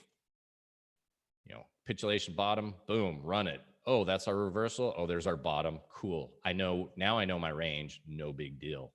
And you trade it, and then that's when it gets dumped. So just some thoughts I had. I figured I would go back to 2018 because that was a recent time. Hey, we're positive.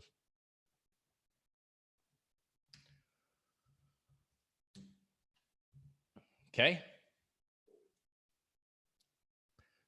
So bulls are feeling pretty good about themselves. We had Feldval breakout, long, first look back, long. Everybody's feeling pretty bullish, I'm imagining, at this point in time. Bears who were short, trail stopped, got stopped out there and filled, which is where you get that big spike.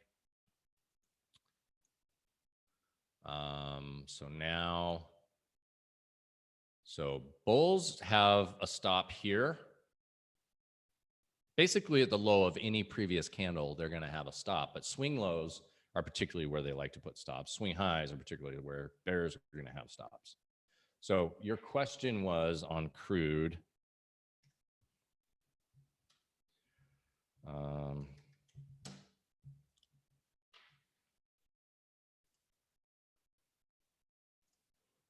So we have a vol breakout on crude. We have an inside bar here. Depending on where we close today, crude could be a trade on a swing trade basis. Failed vol breakout with a buy stop above today's high and a move to the midline is what I would be looking at doing in crude. Interesting. I didn't realize so many people were playing crude. But here's just every single bit of strength. Oh, it only goes back that far? Well, that's stupid. That can't be the case. Whatever. Thank you. So it's pretty obvious that every bit of strength, like you throw Iran bombing Kuwait or Saudi Arabia's oil facility, you throw that at the market here, and you gap up 15% on a Sunday night, and it dumps. And then you have Iran launching missiles at the U.S. base in Iraq, al-Assad, and it dumps. All that's telling me is there's a ceiling on it, and they're not going to let it go until it breaks. And now we have what's obviously a floor that got breached. So now oftentimes that floor gets tested by coming back up here, or it just keeps running. Oh, yes.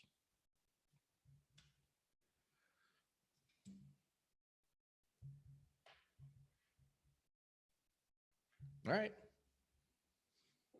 I appreciate the questions. I don't mind them at all. Happy to answer. I'm not trading it, so until I get really convinced that I should be trading this market, I'm going to sit here and watch and talk about it and armchair quarterback this thing to the end of the world. But yeah, I don't see anything.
Oh, sure. Oh, sure. Yeah, I might be looking to take a long overnight swing on crude.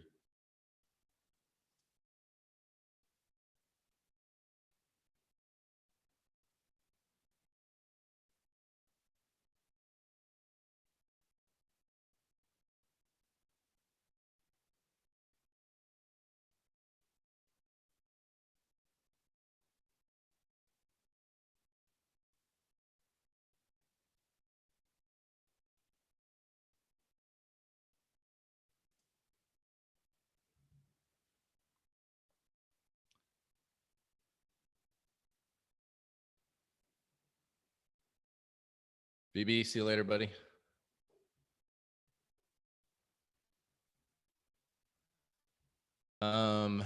This is bull volatile for sure. I think we're gonna probably have to wear it out. Uh, bull quiet is definitely not in the cards. Let's have a look. Let's have a look at what we have on the dailies. David, are you speaking equity indexes, or are you speaking about any specific equities? So as we can see, we went from neutral, neutral to bull volatile, to neutral, bull quiet to neutral, to bull quiet, and then bull volatile rapidly. And then we have higher lows and higher highs on the SQN. Not that that's an indicator that this is, feel free to go and try to find this as something that is, an indicator, but it's not. It's too lagging of a tool to give us any really good insight. But, by the time this tells us that the higher high didn't hit, like we'd already dumped quite a bit. And that's usually the case. So, higher high, lower highs. Just in general equities, this could be pretty, it's a nice setup on the daily right now. Let's look at what we have on, as far as we are in bull quiet, back to bull quiet, which is you need bull volatile to get a market top. If today's pattern plays out, you know what we have, right? Yesterday's setup was going to be nice. This is a reversal pattern. So you could take a buy stop, tradable. You're currently in a vol breakout short. So you're probably up about 1R on that short already. It's a pretty nice trade. And you're getting worried that where you were 1R up, and now you're getting worried that this is there. It's too soon to tell. This is definitely volatile. So I would say we're in a bull volatile market for sure. Or we're at least in a volatile market, whether we're in bear or bull mode at the moment. It's starting to look bullish.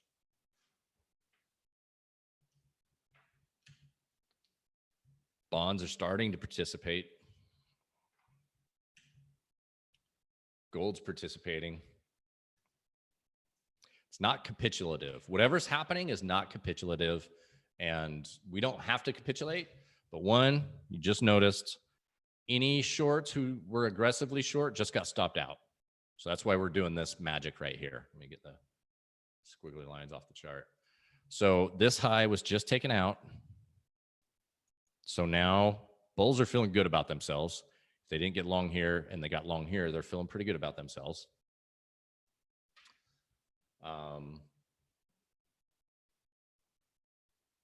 This could last, this move could last for a day, a week, a while, could just go up to here and turn.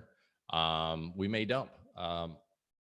I don't believe that this is going to turn on a dime without some sort of, this is news capitulation. So if think about what happened here, that sort of selling that we had this week, that's not normal, right? You don't see 10% sell-offs. You don't see 5% moves, because who is causing it? It's not you and me, the day trader with 2 contracts, who's gonna be running this market, who's going to be dumping at such levels. Okay, so now this next thing is going to be in play. So like right in, this is my next target area. Okay, that's going. Now this is definitely what we want to see for bottom type moves. So now we're up into here. Now that got, all these got ran. So our next stop that we're going to keep in mind is here. Let's see what this 60 looks like. Okay, so we really took out these two bear bars with a big bull bar. So think about a measured move.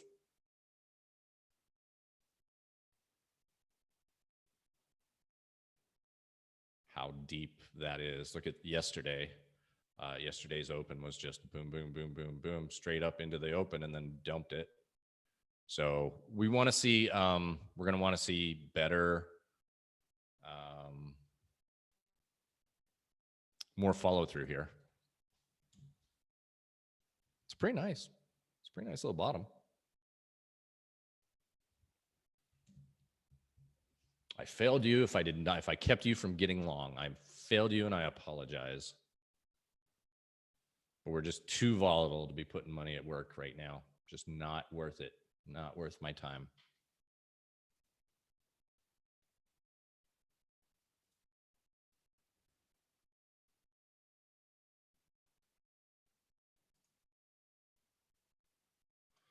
All right, bonds definitely come into play now.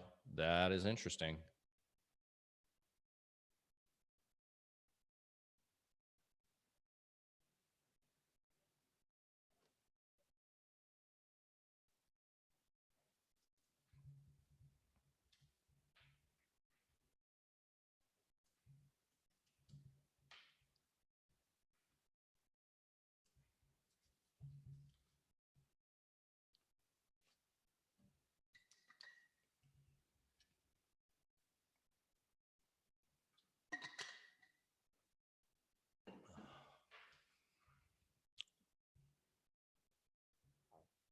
So the same applies. Remember, we had the high from here, 3104 down to about, so 3,000. So 3104 to, is that right? About a 100-point move. So anywhere up in here is the expected pullback. And it looks like a very, so we have head and shoulders bottom. That's what traders are going to be seeing.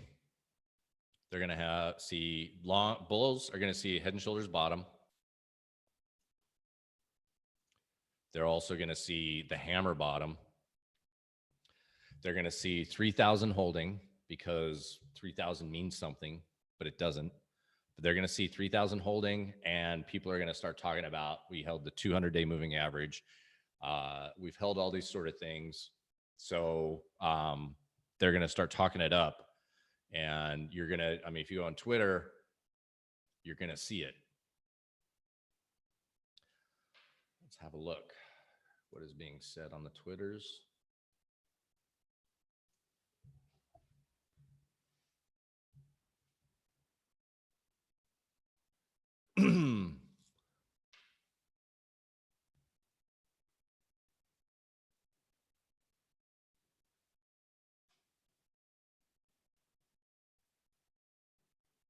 Yep.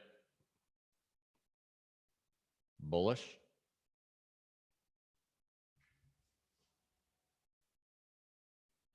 Yep. They're saying, everybody's coming out saying that that was the bottom, and they're racing to tell their subscribers.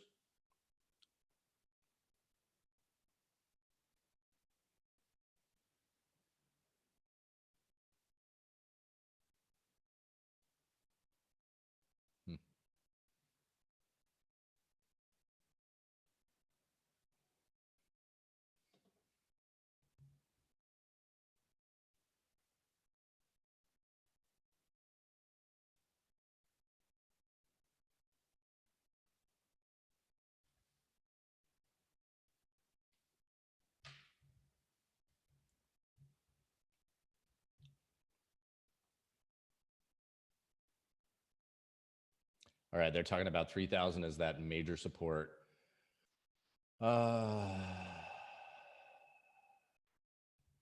They're talking about 3,100, this magic 3,100 to 3,200 level. Okay. Fed Evans, they're paying close attention.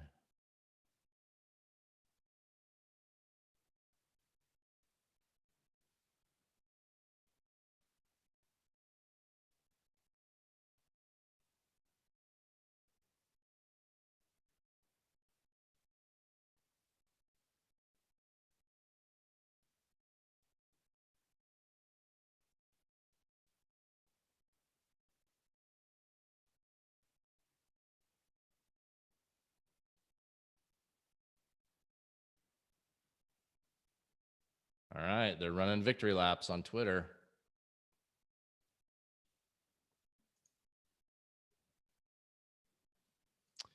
Running victory laps. Okay, let's have a look. Let's get our squiggly lines back. Okay, we've moved to the top of the range, so we would expect weakness up here.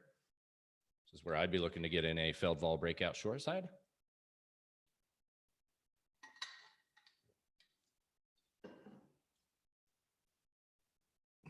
What's our 60?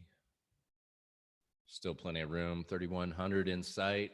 3,100's in sight on the 60. Let's take a look at 30. 3,100 in sight on the 30. So far, I haven't been able to do the 10.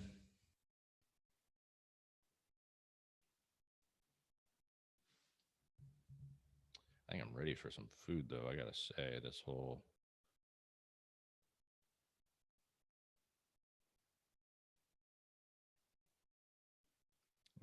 going to bed earlier. Any questions, guys? Anything you want me to cover while I'm here? I mean, this is what I'm doing. So I'm staying extra long today, so might as well.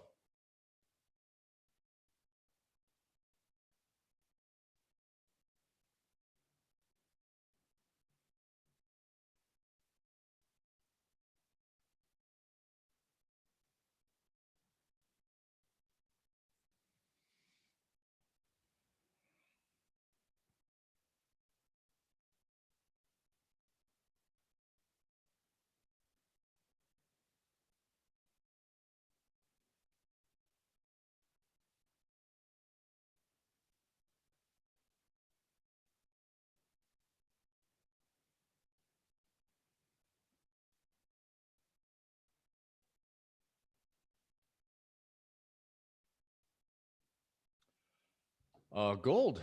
Yeah, I'm long gold for sure.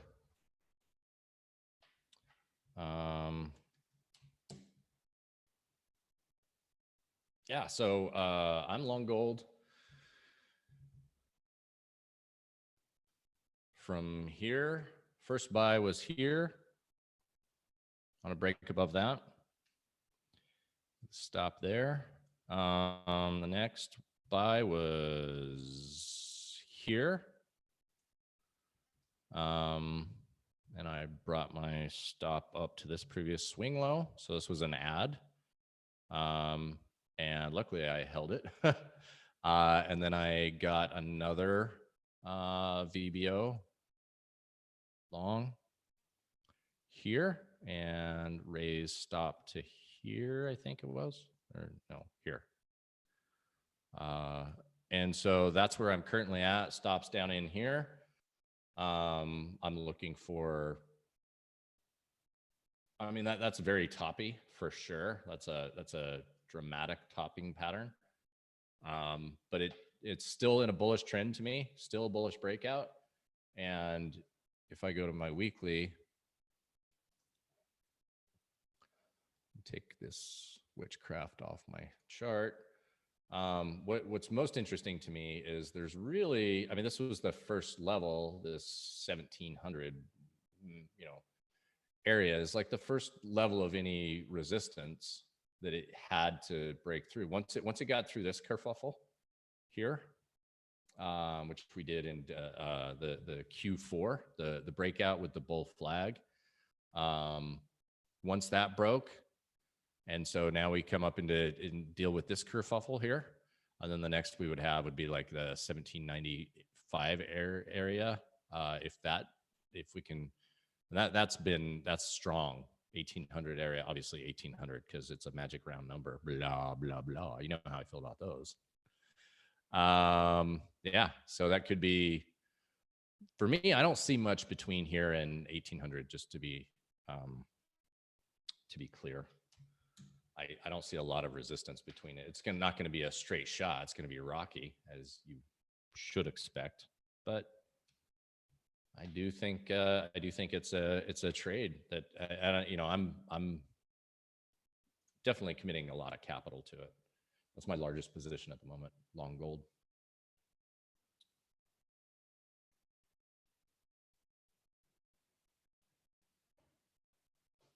Gold futures. That's all I own, gold futures.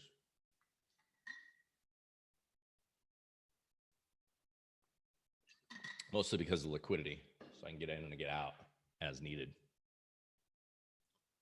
All right, so top of the range, top of the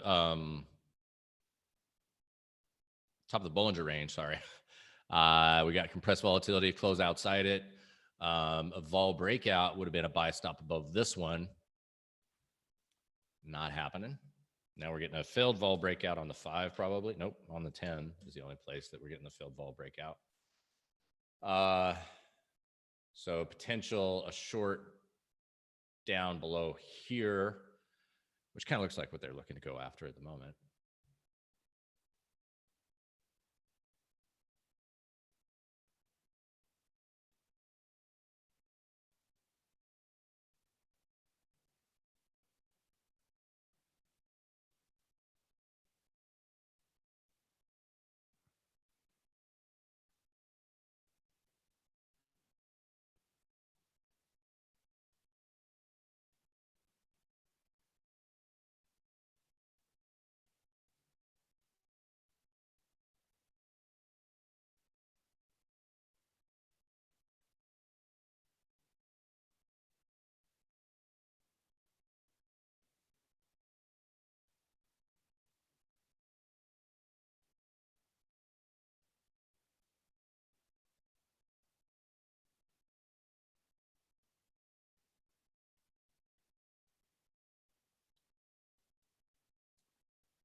But cool, yeah, that's a cool way, Pino. That's a cool way to get after it. Yeah, I just like liquidity. I want to be able to get in and out as needed. Okay, fail vol breakout, playing. The setup is here. One thing I want to point out, so it would have been a short entry, low 30.72.75. One thing I want to point out here is how bullish this looks. Okay. And so bulls are here scared, here less scared. So they're probably comfortable with this stop getting taken out if it does. Some of them are going to have stops there, but for the most part, people are starting to get a little cocky, I think. If anybody got it at 30.23 or 3,000 area, you're up 80 points. You're up 60 points from here, and you're up 30 points from here. Those are big moves. Those are big candles. So you're probably a little more scared and a little more shifty when this stuff happens, and especially after just what's been happening.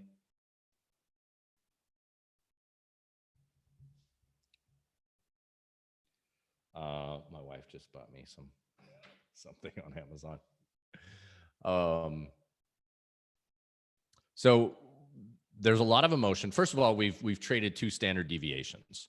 We went 3 standard deviations down here, so a snapback to 2 standard deviations is expected. But what got us to 3 standard deviations, right? What made that happen isn't gone just because, for whatever reason, we're now higher off the lows, and everybody on Twitter is talking about all the names that they're chasing because that was the buying opportunity of a lifetime, and you missed it. I'm not perma bear. I'm not perma bull. I shift my stance based on new information, but when I get new information, when something tells me, hey, this is important, I definitely do it. Oh, and now everybody's talking about the Fibonacci levels on crude.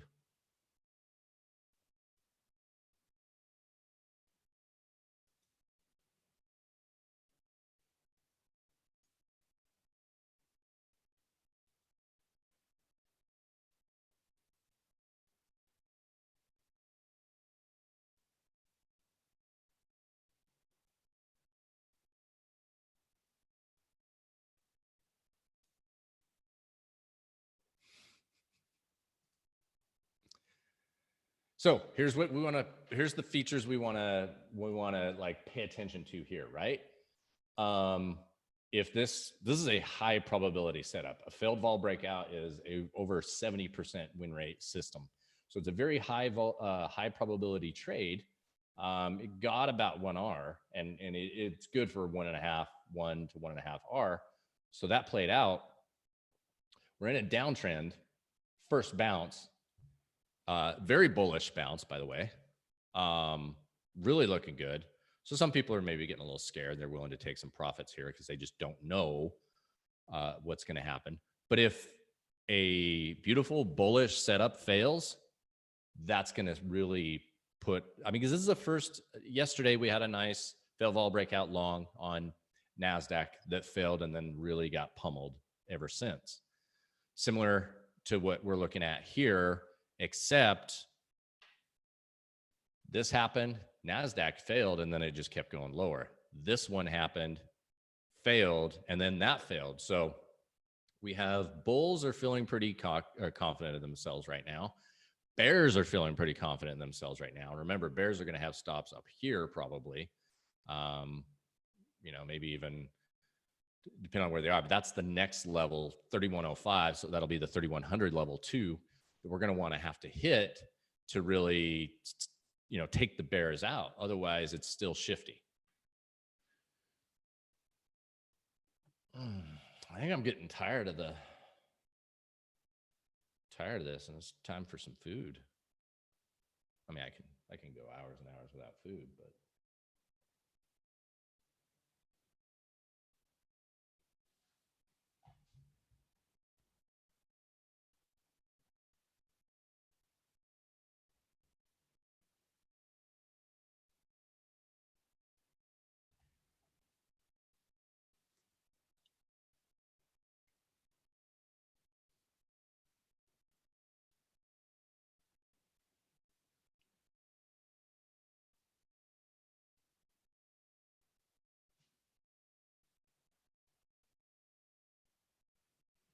now I want to point out this is a very bullish candle if it closes the way it's looking at the moment.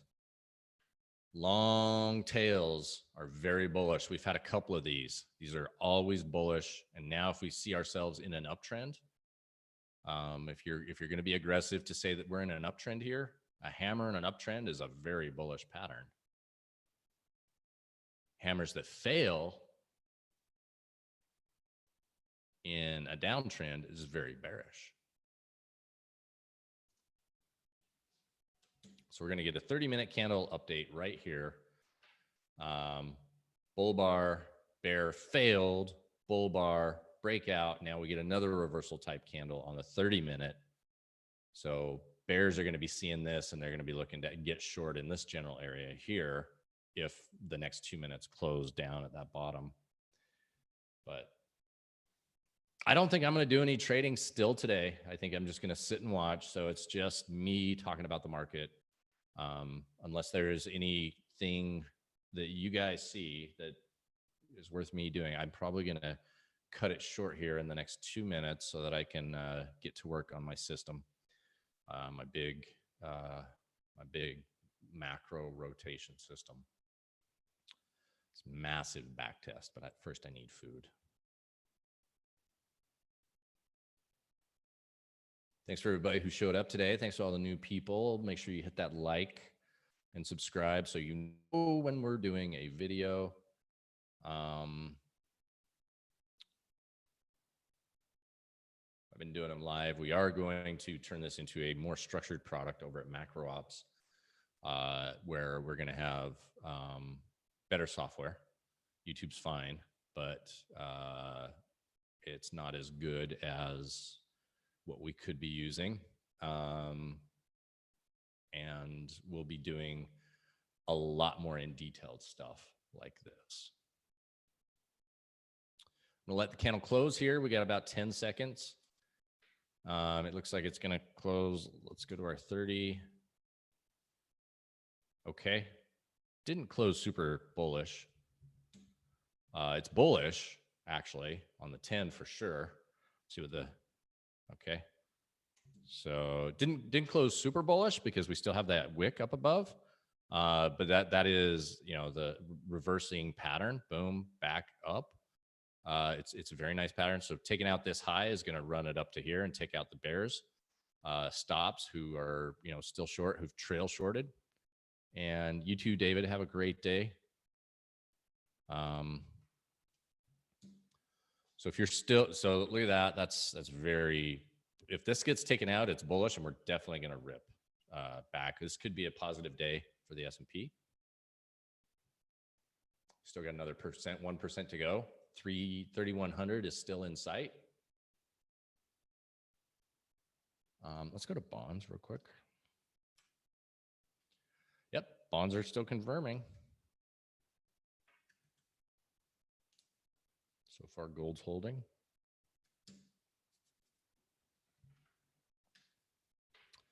All right, that looks good on the 4 hour too. There's a nice double bottom pattern. So we get above